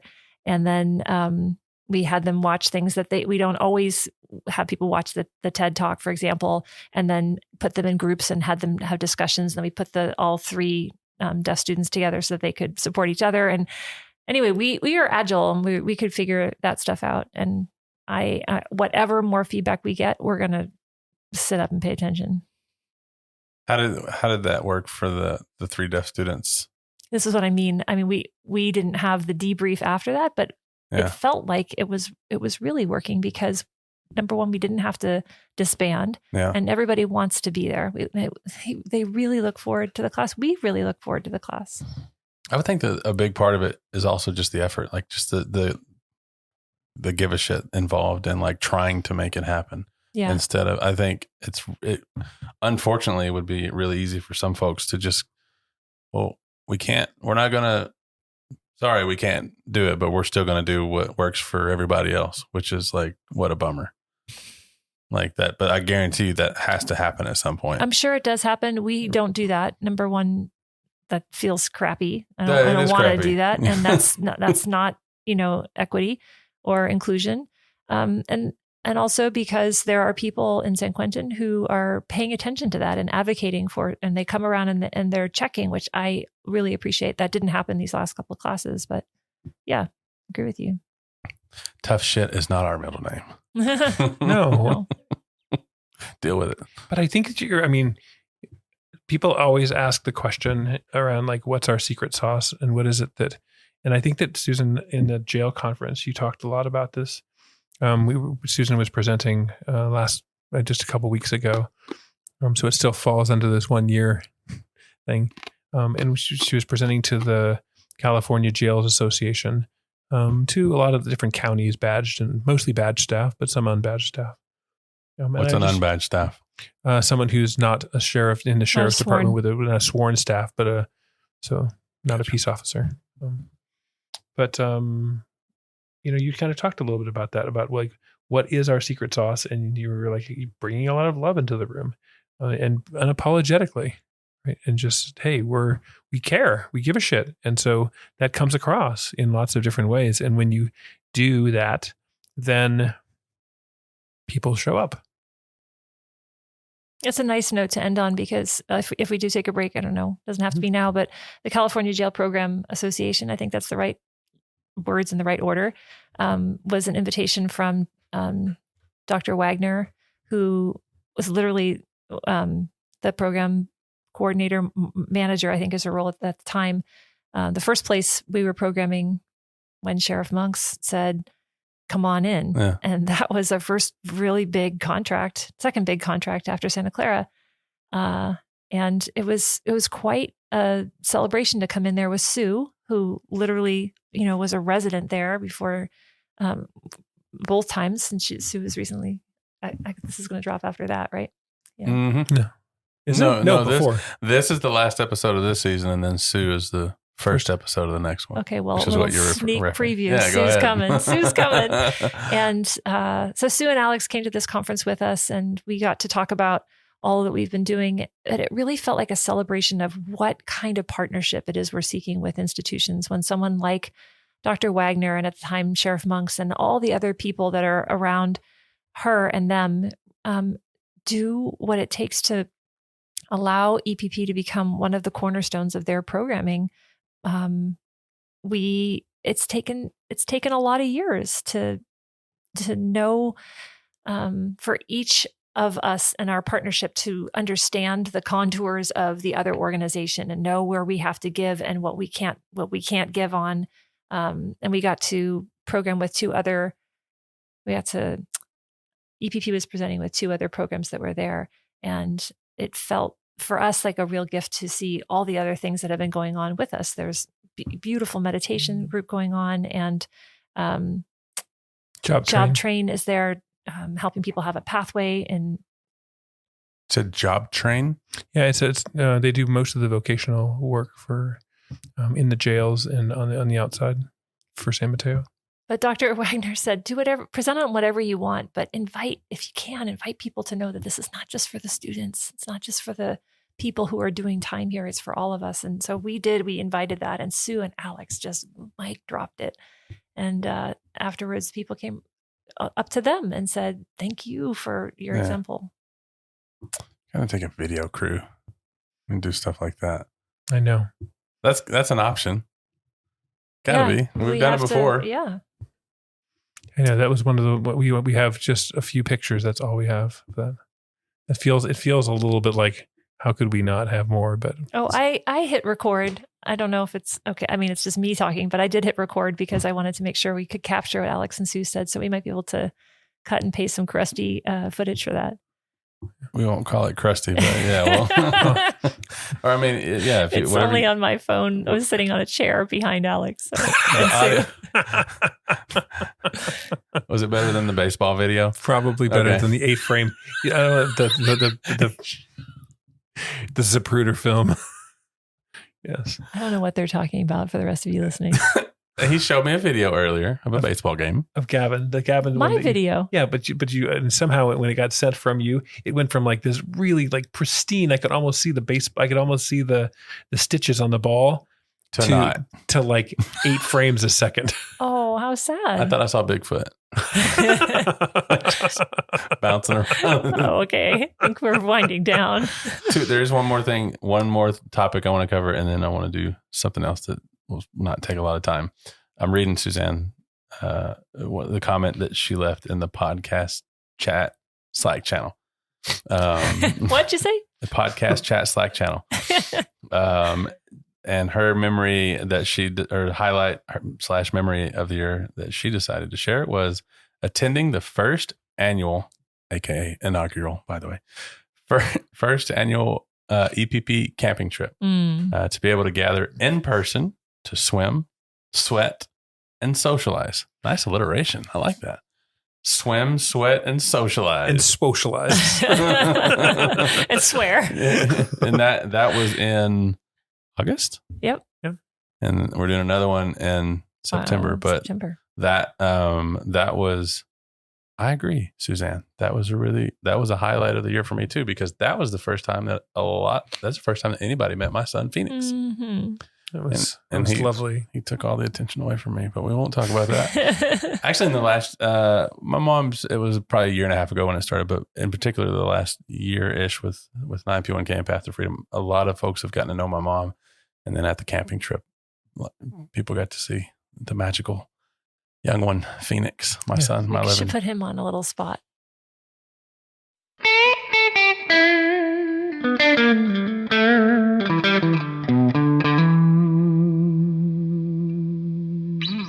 Hey y'all, it's Clay, and we are going to pause the conversation here with Rick and Susan so that we can share a few words of appreciation for Halida Hatic. Now, Halida is a guide with EPP. She's also the community weaver, and I've been on the inside with her. I've seen her guide on the inside. I've been in many Zoom calls with her, many other shared spaces. And I will tell you that of all the things that I appreciate about Halida, at the top of that list is the safety and the holding that she brings to any space where I have experience with her. And I love having this friend, this person that I can turn to and say, hey, I have an issue with ... and just trust that they're going to interpret my issue correctly and then do something about it, because I don't always have the ability to do that. So she's one of my favorite people to turn to when there is an issue, and I trust her wholly and absolutely. And I'm so glad that she is a part of EPP. And again, I just can't say enough nice things about Halida. I am comfortable saying that this organization would not be what it is without her impact. How do I love Halida? Let me count the ways.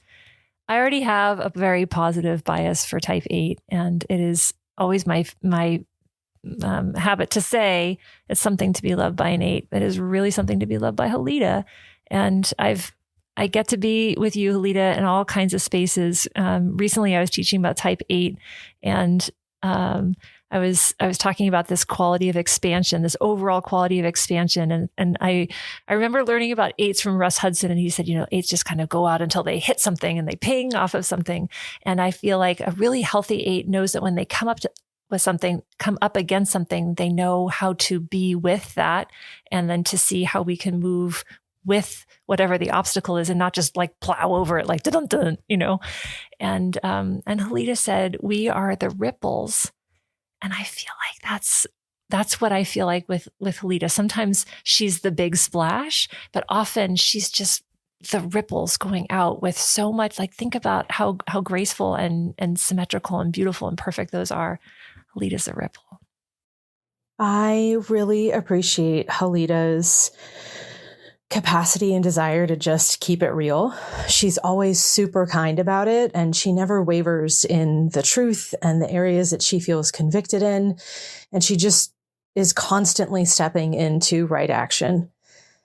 And I often don't see the bigger picture in the way that Halida does. So I really love when she talks about something or shares about something and I get to hear her insights around it, because it always invites me to view something in a way that I probably never would have viewed it on my own. So appreciating Halida. Oh, and how can we leave this part out? Just the way that she phrases and articulates everything. I mean, our community weaver at EPP, but just the way that she weaves in story and is relentlessly in the work. So deep appreciation for Halida and gratitude that I get to work beside her.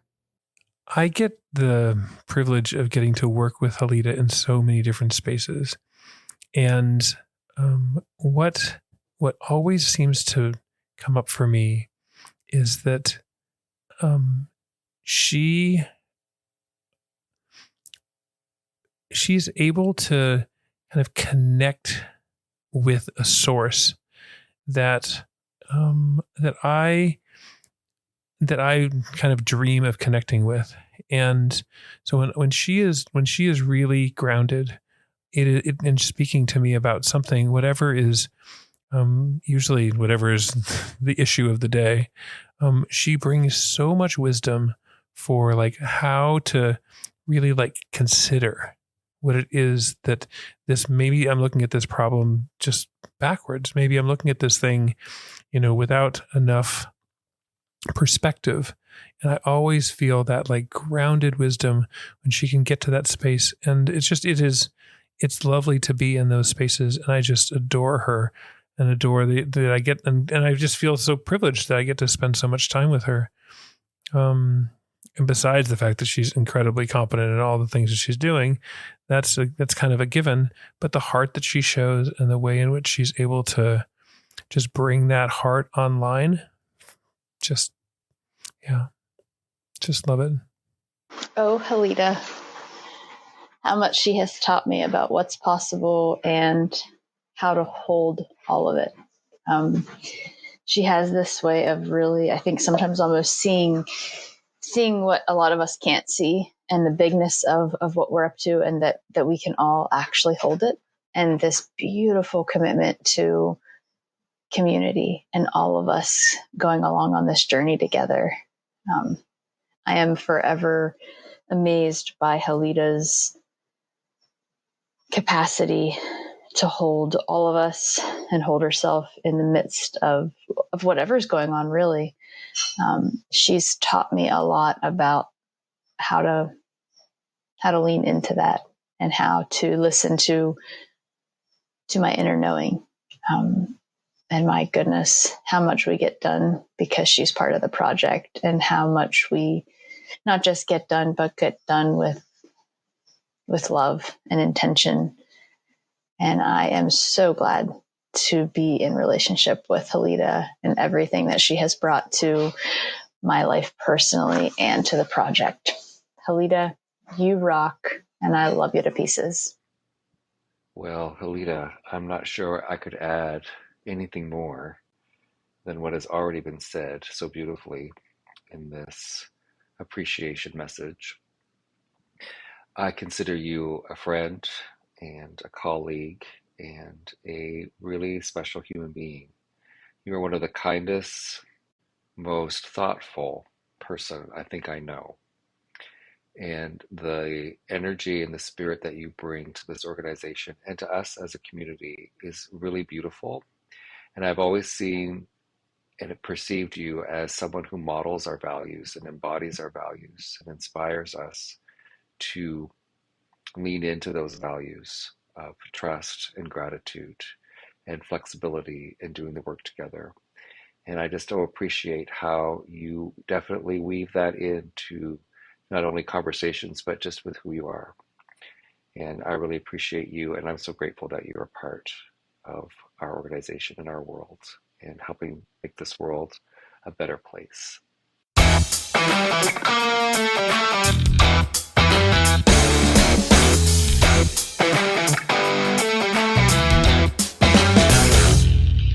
One thing that I was thinking about was we mentioned the San Quentin graduation in our conversation yesterday, and we never got to it. We never really talked at length about it. And it was a big deal. And it was also something that was really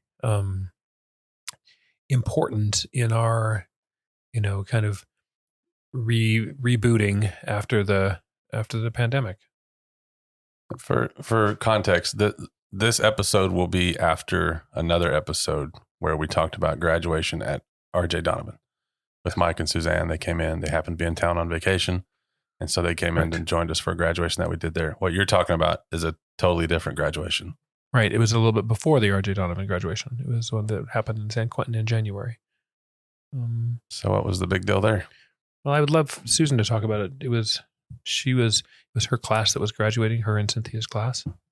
And they'd already graduated, but it was a get together of just some folks from, old and new, and past and present students, and a few other people that came into the space. I think it was really a marking of the fact that we were able to start again. Number one, we'd been out since March of 2020, and we didn't get back in until August of 2023. No. 22. Yep. Thank you for the dates, always. And so it had been 2.5 years, and it did feel really momentous, just the fact that we were able to program again, that we weren't having to wear masks, and that we could be in there at all. And it took us a minute to form that class. It took some rebuilding of trust. People really felt abandoned, the fact that we weren't there, even though we really couldn't be there. Yeah. We made a choice not to become a correspondence program, which a lot of other programs became. And we used the pandemic to become better at and more able to train more guides. In hindsight, I wished we'd lost our CRM contact that really helped us to know our way in there. We really didn't feel like we had many resources. And what's a CRM? The community resource manager helped us so many ways to figure out what was what. And nobody knew what way was up then, but I would have tried to communicate more in hindsight. That was a hard learning for us. And the truth is, we never went anywhere. We've just stayed the course. So we got to come back in. It took us a minute to form the class. We gave ourselves 20 weeks to teach a 12-week class, and people were like, "Enya, what?" A lot of people had been released. People didn't know how to sign up. And slowly but surely, we ended up with 2 pretty good sized classes, me and Cynthia, and it was beautiful. And by the end, they were saying the same things that people often say at the end of our courses. And we were able to navigate enough with going in through mental health to have permission to have a graduation. We program in the chapel now, which we had a choice of where to program in there or another one of the different classes. And we knew we'd sometimes be up against other people who would like to use the chapel for their own reasons. And we've definitely had to sacrifice at different times, but it meant that when we wanted to have a big event like we did, we had space.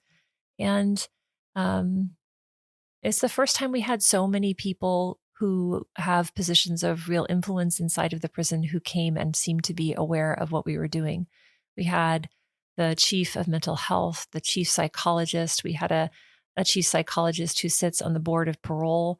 The warden came, and we just haven't had that many people before that interested in what we were doing. So it felt really good. And there were a lot of funny moments about it. I didn't know the warden at all. I'd never been introduced to him. So I introduced myself and asked him if he'd ever heard of the Enneagram. And he said, yes, my wife often tells me my 6 is showing. And I was like, oh my gosh, the warden's got a type, knows he has a type. And apparently his wife likes the Enneagram. And it was right before we started. And I didn't know if it was okay to mention that or not. I kind of like made some reference to it. And then he put a 5 and a 1 up in his hands and like saying it's okay for everybody to know. And I just think that's open. People on the outside don't want people to know what type they're working with sometimes. How you mentioned the folks that were there that you haven't really had that kind of, forget the word you used, but basically there were some, how did you say that actually? I don't know what I said, but they're like the muckety mucks, the people who make decisions and have power and influence over what we get to do. So what encouraged them to show up this time that you're talking about where that didn't exist previously? Like what was different that they wanted to show up, or that is it just a matter of inviting them, or had we always invited them and now they had a different reason to say a different answer, or what? Yeah. And a couple things, some of what you said, I have been introduced to some of the people in the Department of Mental Health. When we couldn't find our way back in, we were one of the last groups to come back into San Quentin, and we had always come in through as volunteers. We're still volunteers, but we came in instead through the chief of mental health, and she really has helped us to navigate something that we didn't know how else to do. So she then invited some of her colleagues and helped me to understand who else should be included, and so that was helpful. And I had connected with the psychologist on the Board of Parole hearings a long time before and had just recently made contact with him again. So I just happened to let him know, and he came. So tell us a little bit more about the day there, about the event, the graduation. What was special about it? I mean, there are endless special things about it, not just the stage that I just said about who came, but a really amazing part of the day was that Chuck, who was released during the pandemic, got to come back into San Quentin through the front gate. And Dr. Greenwald helped to capture some of that, and maybe he'll share some of his footage with you, interviewing him at the front gate and even his walk all the way in. I'm having deja vu, like we've already talked about this on a podcast, have we? Not on a podcast. We've talked about it. And I've talked about it with others on a podcast too. Okay. Just try, and I haven't got my hands on the footage yet. And I've asked a little bit about what happened, and the answer is usually, well, we'll just let you see the video or something like that. Well, I don't want to steal Chuck's thunder. He would be great to bring his voice in, and might have talked about it with Sue, which nobody's heard yet. Okay. Dun dun dun. Yeah. Well, that's just quite a moment when somebody gets to come in that way. And there's a moment coming through the Sally Port where Chuck saw a CO, but Chuck's there in all his, looking really sharp, free clothes. And they just kind of did a double take with each other. And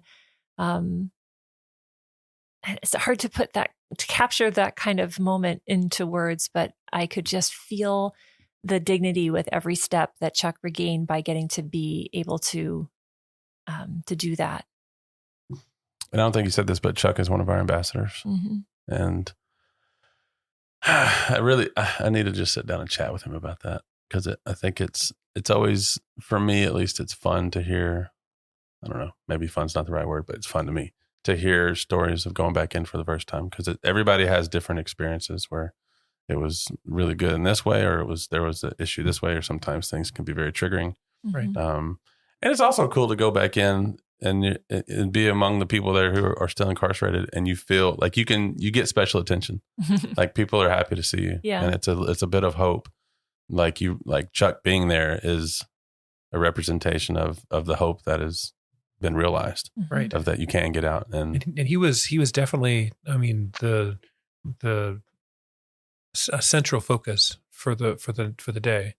And he sat, and we were in the chapel, and all the chairs had been taken out of rows, and that we were sitting in a very, very large circle in the entire chapel. And Alex, and they have like pews there, don't they? They did. They did. And They did. But I think the pews got left out in the rain or when they were cleaning them, and then they got warped, and then they got ruined. tossed. Okay. Yeah. So no more Sad. pews. Yeah, it's all chairs now. Okay. But it was Alex and Chuck and Susan in kind of the front of the room. And Alex and Chuck got to spend a good amount of time talking about just the two of them, talking about and Susan interviewing them, kind of like asking them questions, but just them being able to talk about what it's like to come back into a facility that they've done time in. And it was also really beautiful because we got to invite back some of our graduates from past classes who really we hadn't seen. They hadn't come by. People had other, things going on. So there were probably 75 of us or so in the group. And then we got to sort of remember moments and invited them in as part of the flow of everything. And that was very special. And afterwards, when we had a lot of conversation with people that we just had not been able to, I wanted to hug, but couldn't do that, but we could really reconnect. I see you opened a picture up on your phone. I can't see what it is, but it looks like a good one. Yeah, this is a picture of all of us afterwards. We, I don't think that's everybody. I think maybe someone had to leave, one or two. Yeah, I see Chuck's not in that picture, so he's already gone. Yeah. But like I said, it was a beautiful event. There were some mic drops, especially by Alex and Chuck, and also the students who just graduated who were saying things, frankly, like people who'd been at this work for a long, long time, and many of them have. They've been in for 2 or 3 decades, and they are starting to see what we see. What the person from the Board of Parole can see is that this is a tool that helps to connect people back to, like, connect the dots up, as we say all the time on this podcast. And one of the, I'll take a pause here and think what I want to say, because I actually don't know if he wants to be named this guy. We can bleep it afterwards. Let's delete that little I'll just chunk. say this is that one of the things that really struck me in that yes, of course, it was the students that had just matriculated, right? It was the students from before that were able to really celebrate with them, and then it was also we were there with a lot of folks from EPP, guides and other visitors. How many people would you say, like, all together? 75. From EPP? Oh, Like that we went. I think we cleared 25. Okay, 20 to 25. It's a pretty good chunk. Yeah, we and it was and so we were able to hold a lot of different spaces, and it wasn't just a celebration of like a graduation. It was also, broke into small groups and had conversations and talked in types, and it was really there was a lot of holding happening that day. We were able to bring, refreshments and stuff in, which is always a big draw. Shockingly, we brought in all these refreshments. Free world cookies. Exactly.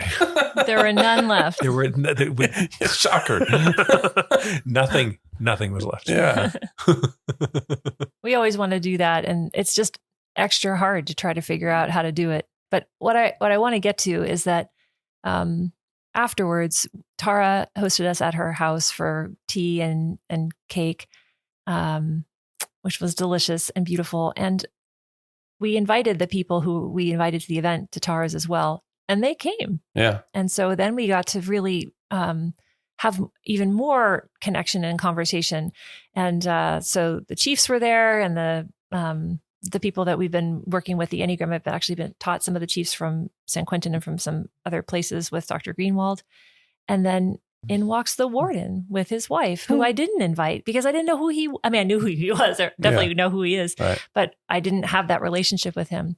And what I found later was, because now we've gotten to be a lot more connected, especially to his wife, I think this would be okay to say, is that he came home. They live on the grounds at the prison. And he said to Kim, "You want to go to an Enneagram thingy?" And she does love the Enneagram. And she's like, "A what?" And he's like, "Yeah, I just went to this event in the chapel. It was really cool." And so he came and he brought her, and they just came like a breath of fresh air. And he's He's as 6 as they come, and so warm, earnest, do the right thing kind of guy. You can feel his heart is in the work where ours is. And he loves San Quentin and he loves his job there. And Kim has loved the Enneagram for a long time and has not worked at San Quentin just for a little bit. And at the end, when we had to go, we had lots of conversation, Rick and I, with them, and they just were making the rounds like they were just EPP family. And we clinked our glasses. I think Chuck was the first one that had to go. And I just asked if anybody wanted to say anything. I wasn't going to make everybody go around and say a whole another word. And he was the first to speak. And his name is Ron Brimfield. And he said, I had a really hard day today. And he had sat next to Rick and shared some of that with you, I think, in the event. He couldn't stay for the whole thing. And he said, I just needed to go someplace today where good things were happening. And this is a place where good things are happening. This was the wind in my sails today, he said. And boom, I was like, well, we would love to always be the wind in your sails. Yeah, Let us show you more of that. But, he could say anything or say nothing. And he chose to say that. Yeah, that's pretty cool. I wonder what that was like for Chuck to hear. I assume, how long has he been warden there? At least 4 years or so. I'm not sure. I think he came in right in he wasn't the warden for a long time. And then he came in in the pandemic acting warden right about the same time as the pandemic. We could probably look it up, but yeah. And he's now. He was there when Chuck was. He was there when Chuck was. Yeah, cool. Another thing to ask Chuck about. So then what? Well, I think the other thing was I followed up with the folks that came afterwards, and I followed up with Cliff Cousage, who's this person from one of the commissioners that I talked about. And he spontaneously sent me a report he'd been writing for the board to talk about his time. And I could tell this is somebody who is also tracking what we've been doing. In fact, there was an event I found just before we started reprogramming again this summer. And one of the students in our class said one person from the board of parole came. It wasn't Cliff, but it was somebody that he works with. And so here's a guy who just, I don't even know, literally stumbled into our program, didn't really know what it was. And then before you know it, he's going up to he's sitting in the audience listening to a presentation during Mental Health Week about programs to watch in San Quentin, and he's actually the MC. Mm-hmm. And the person he's standing next to says, Enneagram Prison Project is one of those programs that we feel like is really, doing good work here at the prison. And he was like, I'm in that class. He didn't even know what he had a hold of. Yeah. But I'll tell you, by the end, he definitely did. So I've since met up with Cliff, and he's a type 1, and he really understands, and he's willing to help me to understand more about the board, and maybe even getting a chance to present the Enneagram in more of a methodical way to the different commissioners so that they can understand when people are sitting in front of them, what kind of questions to ask to actually be on the right track, because their whole job is to determine whether or not somebody's ready for release. Do you know what they look at, like, or what it is about? Because if you go before the board and you have gone through EPP or you've gone through some kind of similar programming, like it looks a different way to the board. Do you know what they consider, or what kind of things they look for, or anything around that? I would definitely point you to some people who've gotten out recently who have brought up their time in Enneagram Prison Project's curriculum to the board during their hearings, or who have been asked about it. And I could slip you that list of names because I'm talking to them too. That's what I'll be presenting at the IEA this summer. And shout out to that.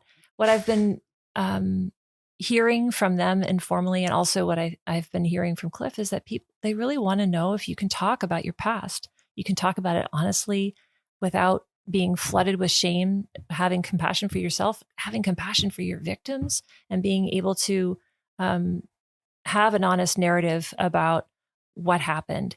And what I've heard is they don't care if you can, get all the Enneagram speak down. That's not their job. They're not after that. They want to know, are you really on the healed path, healed enough to come back and not be re-triggered? So can you hold on to yourself? Well, I just don't want to leave anything. I think I'll just say one more thing about that. Since that event, there's been an announcement by Gavin Newsom, Governor of California, to put, what was the budget, Rick? Do you remember? $20 million towards the Norway prison model at San Quentin. And so there's a big push for a step in the right direction. I mean, I think we all know that the problem is probably bigger than $20 million. But if there's an interest in taking some of what has been going on in that part of the world and applying it to folks in San Quentin, my goodness, we want to be a part of that. And so for somebody who might not know what that is, what is the Norway prison model? Well, I don't think I can describe the whole model. I know I've been to some prisons in Norway, and it's not like what they're doing in San Quentin. When I was in Norway, they had a very, very compassionate approach. They were really about healing. They were about normalizing the way that people are treated, and not normalization as in normalizing the violence and the marginalization, but helping people to see their own humanity. Yeah, humanizing. Yeah, humanizing. In just a small little snippet, as Susan, just reflecting something that Susan had told me, is that there's a lot of movement back and forth between the prison and society. It's not something where it is where you're just locked up and you're not going to see the light of day until it's time for you to leave. There really is this like slowly moving towards something where people can get back into in small ways back into society and be able to again be able to reenter, because that's what the rehabilitation that they're shooting for is to help folks to be able to reenter. To actually, rehabilitate. Right. Just leave that there. I'm not shy about my opinions about how we do prisons. How does it make you feel to hear about it, Clay? Are you dubious? Are you? I'm skeptical. Yeah. I think, and I won't say that I'm. First of all, any conversation that's in that direction, I'm for it. So even if it's people who I don't necessarily believe in, I'm still supportive of the conversation. I'm down for, if you want to try, I'm down to help you try, or I'll get out of the way while you try, whatever I can do to support it. What we currently do doesn't work. And so anytime somebody is acknowledging that, whether directly or indirectly by trying a new thing, I'm thumbs up to that. And I also think that I'm just not very likely to go like celebrate simply at the admission of what we're doing doesn't work. So I'm like, okay, cool. Yeah. It's awesome. Thumbs up.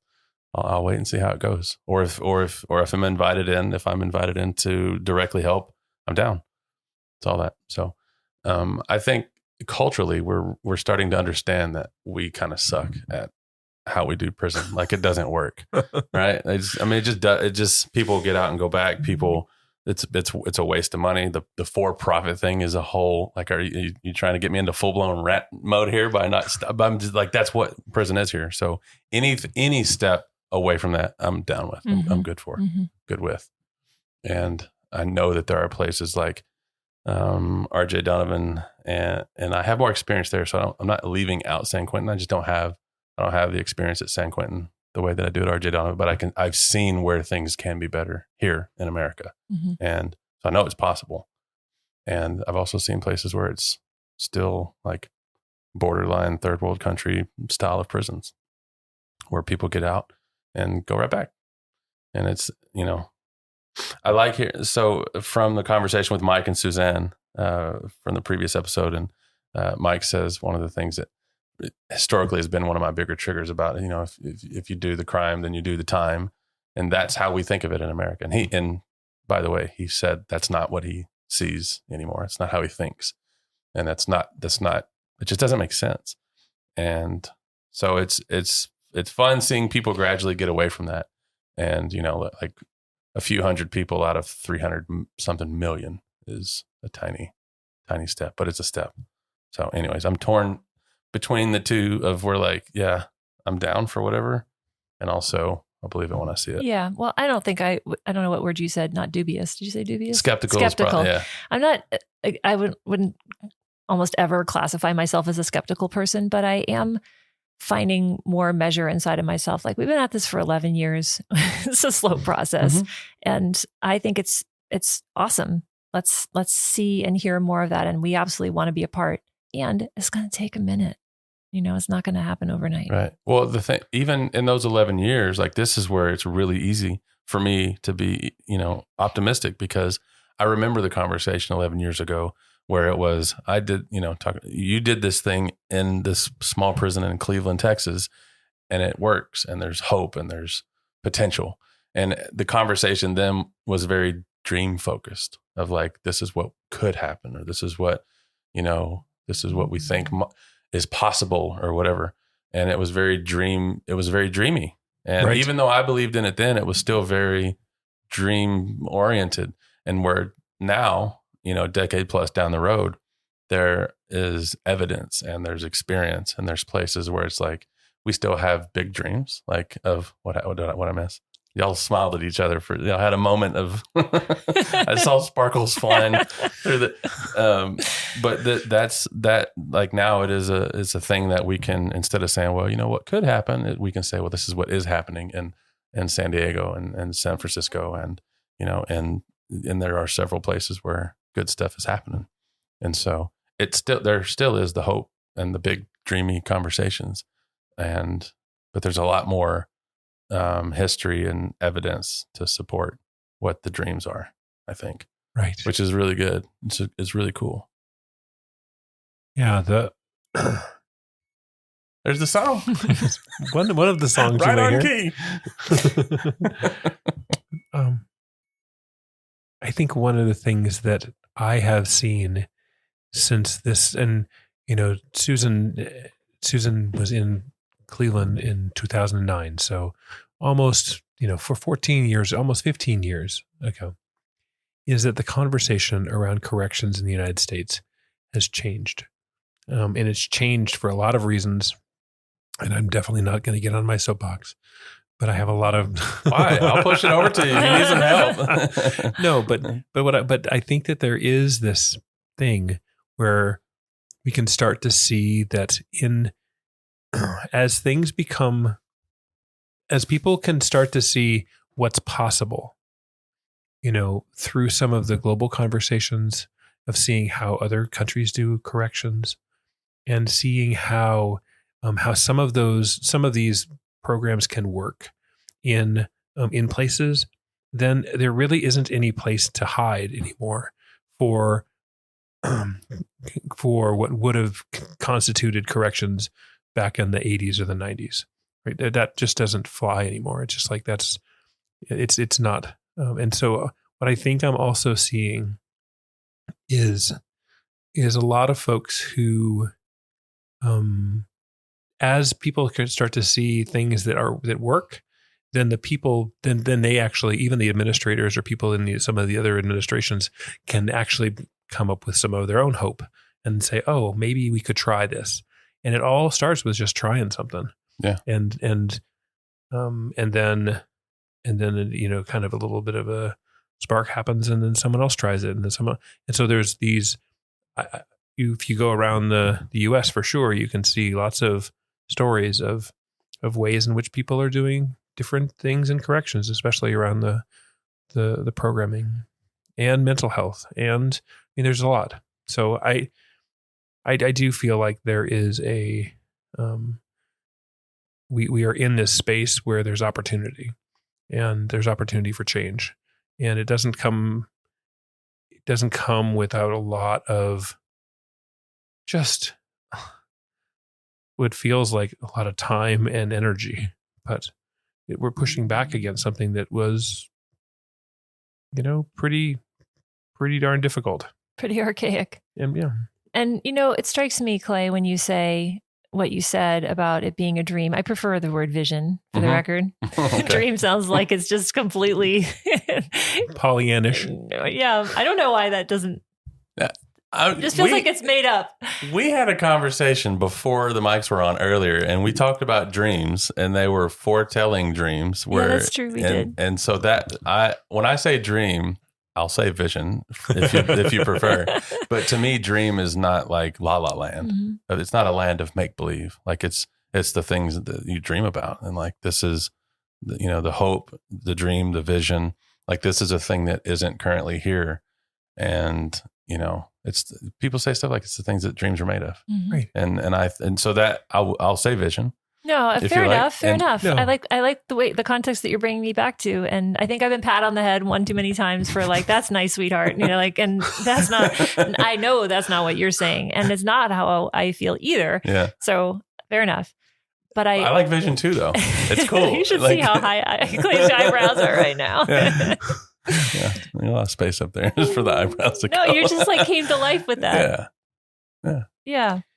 And it was, either way, a dream or a vision, it was just in someone's head, right? It's definitely in my head. It was in my heart. And I remember a spiritual guide I work with at one point said, when you finally live into something that's been in your mind or in your heart, it's been a dream or a vision, you don't always have like a ticker tape parade going off because you're ready for it to be your reality. And that's what I was starting to feel as you were talking right there, that we've come a long way. And it isn't just, maybe someday. It's like we probably could be in a lot more institutions than we are if we wanted to, because we don't have a hard time giving people a bunch of references to talk to and to say, this is our track record. Go talk to the people who are currently implementing these programs with us. And so it feels damn good to be in the space that we are, knowing we know how to do the programming that we're doing. And in some ways, if we're here forever, we're just getting started. Yeah. Right. And I want to just call one other thing out, which is what we've realized is that it can't just be us. And so we are always on the lookout for, and on the lookout for is probably the right word or right phrase, for angels on the inside, people who actually can dream with us or have the vision with us, and who are just wanting something to be different also, and are able to make things different because they have, the power on the inside to be able to do that. Whatever it is, even if it's clearing people or getting space or just, introducing us to the right people so that we can bring our programming in. Whatever it is, these angels that we talk about, and, certainly with Heather being one of the people that went in San Quentin, she was there being able to just document Chuck's stuff, and she's done so much for us, and there's so many others that have been doing that for us too. So when you say angel, is there a clear definition of what that actually, for somebody who doesn't necessarily know or have a lot of context, is that facility? It's like somebody, state employees? It's somebody, well, whether it's state employees or not. I mean, sometimes it's in other countries. It's students. Yeah. Okay. Sometimes it's a student. Sometimes it's someone who is touched by what is possible and has the ability, can see, can look at the landscape of that prison or that jail and be able to say, I can see how we can do this. And then actually start to help manifest it. So it could even a chaplain at a county jail. That's right. Right. Even, I would say, the clerk who works for the chaplain in the prison. And we have many clerks like that we've come into contact with over the years, that every time we walk in, the same clerk is there. And he not only, oh my goodness, like makes all the tech work, hooks up the video. I don't have to touch any of that stuff. He also knows when to come interrupt me in the middle of class to tell me something that I might need to know. He also knows how to pull out the phone directory and help me call all of the different dorms and pods and places to make sure that people who aren't showing up can show up. He, like, all that advocacy that helps, because I don't know how to do any of that. And I don't even know how to ask how to do any of that. Right. Yeah. So angels, I think, are just people who know something we don't know and know how to get it done. What would be something they would interrupt class for to come tell you about that you didn't know? Or what would You said that. That's a good one. I had a student before the pandemic who was in our course for, I would say, 2 years more, or maybe a little less. And I was interrupted in the middle of class a couple months ago. So I just put my hand up, like, I'll be right there. I'm like literally leading something. And I came out, and the student I knew had been found suitable, and he had come to the chapel to say goodbye and let me know he was being released in the morning. And I was so happy to be interrupted, because I would go meet lots of people at the gate if I only knew when they were getting out. We just don't have that kind of infrastructure to even be in touch with people that way. And he not only was just about to get out, he was about to get out and go to a really shitty place. And we were able to get in front of that, or at least become aware of it and be part of his team to help him to not end up there forever. And anyway, that was a good reason to interrupt. What is for somebody who's never been on the inside, either as a visitor or as a resident or as anything else, and might not know much about prison, what's it like to celebrate something like that when there are such very strict regulation around contact?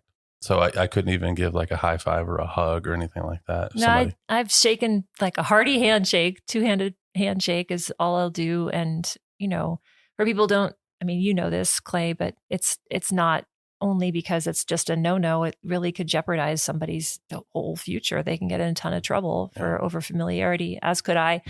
So I'm good at containing and suppressing. That kind of comes with the personality. And you can convey a lot with a smile, with your eyes, with your words. And I did give him a really big hug when he got out, for the record. When he got out, but not on the inside. Not on the inside. It's so weird that their hug is probably one of the bigger no-nos that there is on the inside. It's the thing that you want to do. It should be the thing that's allowed, and it's not. Any soapboxes around? No soapboxes, but I will say that it's when you see corrections in other countries, it's different. It's different. Yeah. Oh my goodness. On the way into the jail in Belgium, everybody's, 3 bisous on each cheek and bonjour, and so happy to see you. And not to all the detainees. That's not true. But certainly the correctional staff are that friendly with each other. Mm-hmm. It's one of the cooler things about being an ambassador and going inside. For whatever reason, we totally have the green light for the old, like the high five that goes into a hug, or like the high five handshake, whatever you call that. It goes into like the one-armed hug, and then the other one, and nobody ever says anything about that. Yeah. I don't know why that is, but it is. So I just did. I'm not going to ask. I enjoy. I mean, I've done that in front of staff, like wardens. They don't care. We get a pass on a lot of things like that, which is super cool. So it used to make me nervous, but now it's just like they'll let me know when it's not okay. I think part of it, honestly, I think they still see us. Sounds negative to say it this way, but I think they still they don't fully separate us from that group. And so it's okay. Maybe the one time where that's a fringe benefit. Yeah. It's a good way to put it. And so we've done that in classes where, sometimes at the end of class, there's a panel that was a little tough, or some things came up and a person might stay behind to process a little bit extra or whatever. And I've been at places where there were no words. It was just an extended hug. And the thing is, like the I got you kind of thing. Like I'm here. Right. And I might be leaving today, but I'm still here. That kind of stuff. There's certain things that can only be communicated through a hug like that. So we get the pass. So we use it. I think there's one more thing I want to say. I think if I don't say it now, sort of like, I feel like I'm leaving out an important thing that happened this year. It's more somber. I mentioned when we first started talking about the biographies that one time a student named John came in and he'd written the biography overnight, and you could see how much like toxicity had come out of him just in putting it down. And it was really significant because he touched us so much. And he eventually was transferred to prison. And I got to be in contact with his fiancée at the time, who married him. And they actually asked me to marry them, but I wasn't allowed to by the facility, which was, there's a bunch of logistics. I guess I can understand that, even though I wanted to. Can you marry people? I have married people. I didn't know that. Well, you could too in 5 minutes on the internet. It's not like, I'm not like Alex Senegal, who's like all official. I just did a document on the internet. But it's legit just the same. Reverend Susan. I think I'm 9 years in. That's literally what they call me. I'm not sure you're a reverend. That's what the piece of paper says. I just want to say it's nothing but a formality I've done on the internet. And I did marry a good friend of mine. Carry on, Reverend. But you weren't allowed to marry I wasn't them. allowed to. But I did stay in touch with John over the years, and he had a up and down time and transferred to a bunch of different prisons, and he wasn't supposed to get out for 20 years. But I do have in my mind a way of imagining how things will be for somebody, and I always imagined that John was going to get out early and be an ambassador. And I found out just about a week ago that John died. And I had heard that he just transferred to RJD, which is a place where we program. And I didn't know that. And I was about to connect with him. And then I heard all of that in the space of just a few short days. And I'm in touch with his widow now. And it hit me really hard because it is a lot of celebration that we're here talking about. There's a lot of things that have, a lot of progress that's been made. And I know John's life was not for naught. He has a beautiful 8-year-old daughter and his wife. And he's the person who I talk about when I did that TEDx. I saw and always felt so much hope in that man.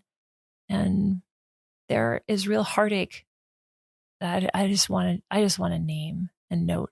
And it's not all joyful progress and look what's happening. Sometimes there's just really crappy things that shouldn't have happened, that did. And I don't know how he died. I'm not here to comment on it. I don't know. But he was too young to die, and he had a lot of life in him. And so I just want to have just a moment of silence, a tribute to John and all he inspired in me, because it was a hell of a lot.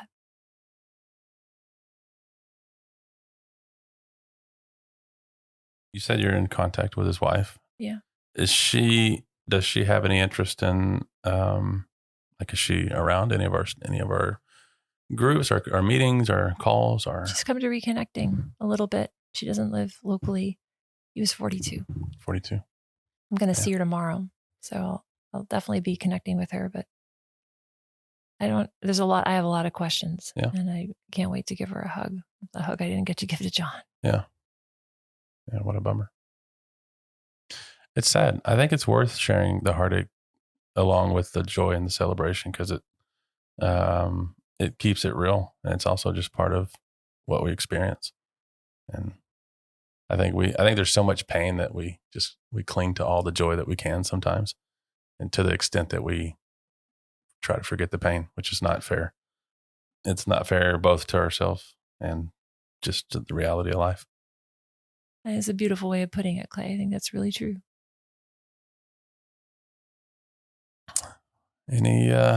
Anything? I don't know how to segue from that. I'll just say that out loud. I don't like to just go and just jump into something else. I don't either. But I don't know that there's a whole lot more to say. Actually, was sitting here thinking, is that really the note we want to end on? But then I just kept thinking about it, and I thought, like, how could I not mention John? Yeah, that would be a bummer, I think. Right. I just think ending with our hearts open. My heart is really impacted by him, by the loss of him, and by all he inspired while he was here. Right. And I think that law of three thing is right here in front of us, where we can hold both the joy and the sorrow and try to find that reconciling force somewhere. And it is important, I think, for all of us just to be, like you were just saying, to be in the real. And, you know, prison is it's very, very difficult and sometimes near impossible to navigate. Well, I understand. You're reminding me of the ending of the book that I wrote, the autobiography about my life. And at the end of it, the afterword, actually, the first 2 words are prison sucks. And if the message that you get from this is that prison is a great place to go and just fix your life, then right. Let me be the wrong, first. You got the wrong message. Don't try this at home is right. this. It just, for me, it worked. And for others, it works. And so it is, there's people that I know through my connection to prison and my crimes and all that stuff that are lifelong family as far as I'm concerned. And prison doesn't get credit for that. Right. And that's just kind of how I think of it. But prison totally sucks.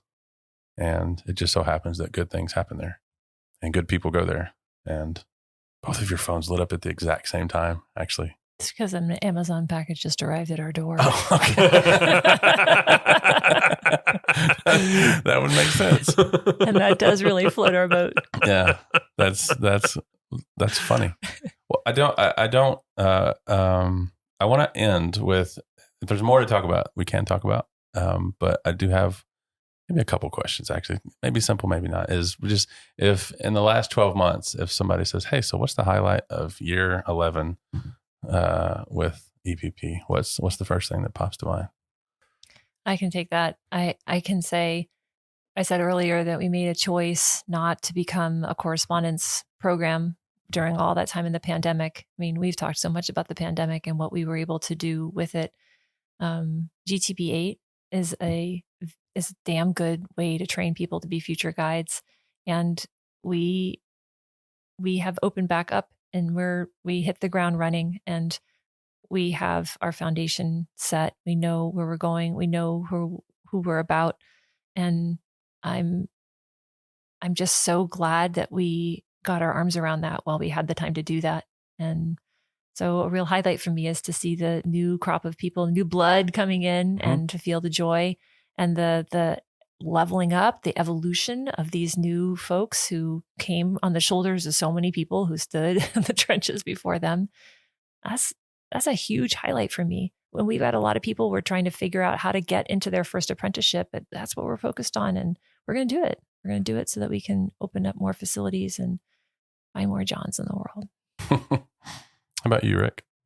Yeah. I think my highlight is probably very similar to Susan's, but I think it's, maybe I'll just say it a little differently, which is that we did spend a lot of time during the pandemic, like lots of people, really understanding how we could be as an organization and how we could be with each other and create what I sometimes talk about, the infrastructure for being able to deliver these programs, not just here, but around the world. And my highlight is that we are now able to go back into prison in lots of ways and be able to be doing the work that we're supposed to be doing, and doing it with so many just incredible folks that can hold the spaces that they're asked to hold, and like Susan said, and find more people to connect with on the inside. And I wonder, what's it like for you? I mean, you're way, way back to the beginning to sit and see all that this is, all the fruits of our labor and what's come from that. What's that like for you, Clay? I remember so clearly, like the earliest of early days, and it's so cool to be able to just see where everything got so much better in places where we didn't know that it was even possible. Like I've talked about this many times about how there was a real concern, like you're the only Susan in the world. And we by we, I mean me, Elam, Vic, sometimes we would kind of joke like, this is not, it can only like, right, not scalable. Yeah. And we said it in different words that were probably way more harsh and like not so professional, but there was a real concern of like, yeah, you're awesome and all, but you're one person. And like, this can't be like a actual global, you can't be traveling around the world doing all this stuff. And we just really doubted the possibility of more people being able to be awesome in their own way. And I think one of the things that I love about how it is here in the future is how wrong we were about that. Mm-hmm. And you're still the only Susan that there ever was. And it just, also happens to be true that Dana is the only Dana that there ever was, ever will be. Suzanne is the only, Mm-hmm. Phil is the only, in this last 12, 13 months, I've through Zoom calls and actually being in prison a little bit, have gotten to know Jan Shegda a lot better. And I could go on and on about how magical I think she is. And Jennifer and Janiyah and Margot and Julia and on. But there's so many people that I feel that it's a risk to start naming them for the chance to miss somebody off. It is. And even,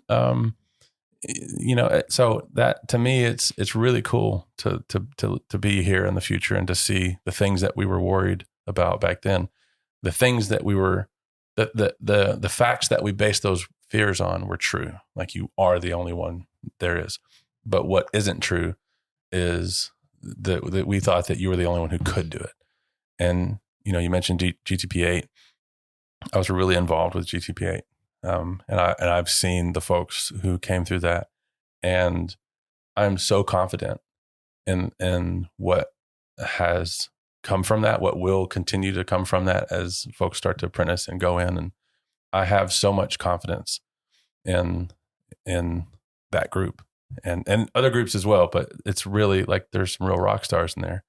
And I'm not typically one, I don't get accused a whole lot of. You get accused of being optimistic about as often as I get accused of being pessimistic. Yeah, probably. exactly. So, and also I don't just I don't just say things just so somebody will feel cool about it. Like I genuinely believe that there's some real badasses in that group, and it's amazing. It's just amazing to see how things are totally scalable, and the quality doesn't seem to suffer from it. So nice to see you happy to be so wrong, Clay. That's what I'm hearing. I'm more than happy. That's the thing. And I'll tell you, Five gets those little subtle jabs every now and then. And the reality is, it's not about being right. It's about knowing what's right. And so to me, it's not that I'm happy to be wrong, but I'm happy to learn. And being wrong usually precedes learning. And so that to me is what's cool. Like, yeah, I wish I nailed everything perfectly 11 years ago and all the things that would happen and could happen. Well, for the record, you did. You got out and said yes, right? The power of that. And that's a big part of why it did go the way it did. It's been really nice to see.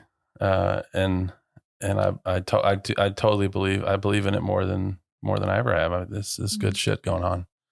And I love it. It's cool to be a part of. And for the past year in particular, for me, also what it's been like is that this has been my only source of income for, a year and a half ish now. And it's been really cool being reconnected to, I don't have a job to get in the way for now. And it's been cool. I love that my whole life revolves around, first is being a dad. Like, no offense, but that's always going to be first. We don't usually get two. We just get one song per episode. We got two. That's how long we went. We got one yesterday when we recorded the first half. But parenthood is always priority number one for me, and everything about being a dad and the work that we do, that I get to do with EPP, it all works together. And so it's heavenly, I think I would say. So it's been really cool, and I think year 12 looks quite promising. I love this push. The phrase is back to basics. And I don't know if that's the actual thing that we call it or whatever, but that's just, okay. So it is. So that I think, really centering, our efforts, on the folks who are still literally and physically locked up, and prison is our middle name. Like, all the things that come with that, I think that's the play. I think that's where I know that's where we started. And I think that's a good idea. And public programming is still cool. Like, I'm still down with that, but the end user being the person on the inside who's incarcerated, I love how much focus is there. And I love that. I think that's where people are hurting the most. And I genuinely believe that people who are in prison right now have the most power to change, and not just themselves, but when they get out, You know, like when I got out of prison, like the people around me knew some shit was different, you know, and I made impact. And I think that those folks who are on the inside get out, make an impact. And they send ripples. Right. Big ones. And those ripples, when they come, they just, they can change lots of things. And if you start getting multiple ripples and they start getting amplified, yeah, you can be awash in that stuff. We are the ripple. We are the ripple. Mm-hmm. This wasn't an anniversary episode. That would probably be the title of the episode. We are the ripple. Who knows? Maybe it still might.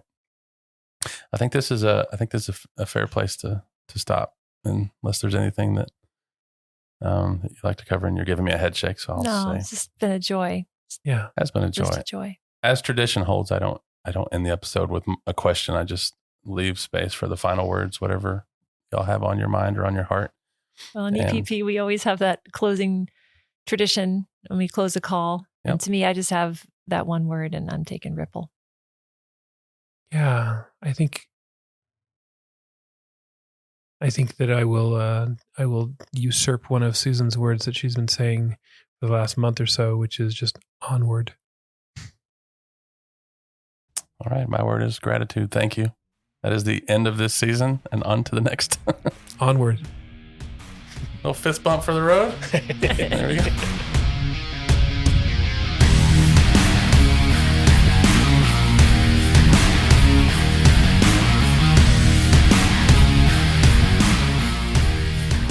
For more information about EPP, please visit EnneagramPrisonProject.org. We appreciate your time and attention today. Stay tuned for future episodes of the podcast, which you can expect on the first Tuesday of every month as we continue to tell the story of the Enneagram Prison Project.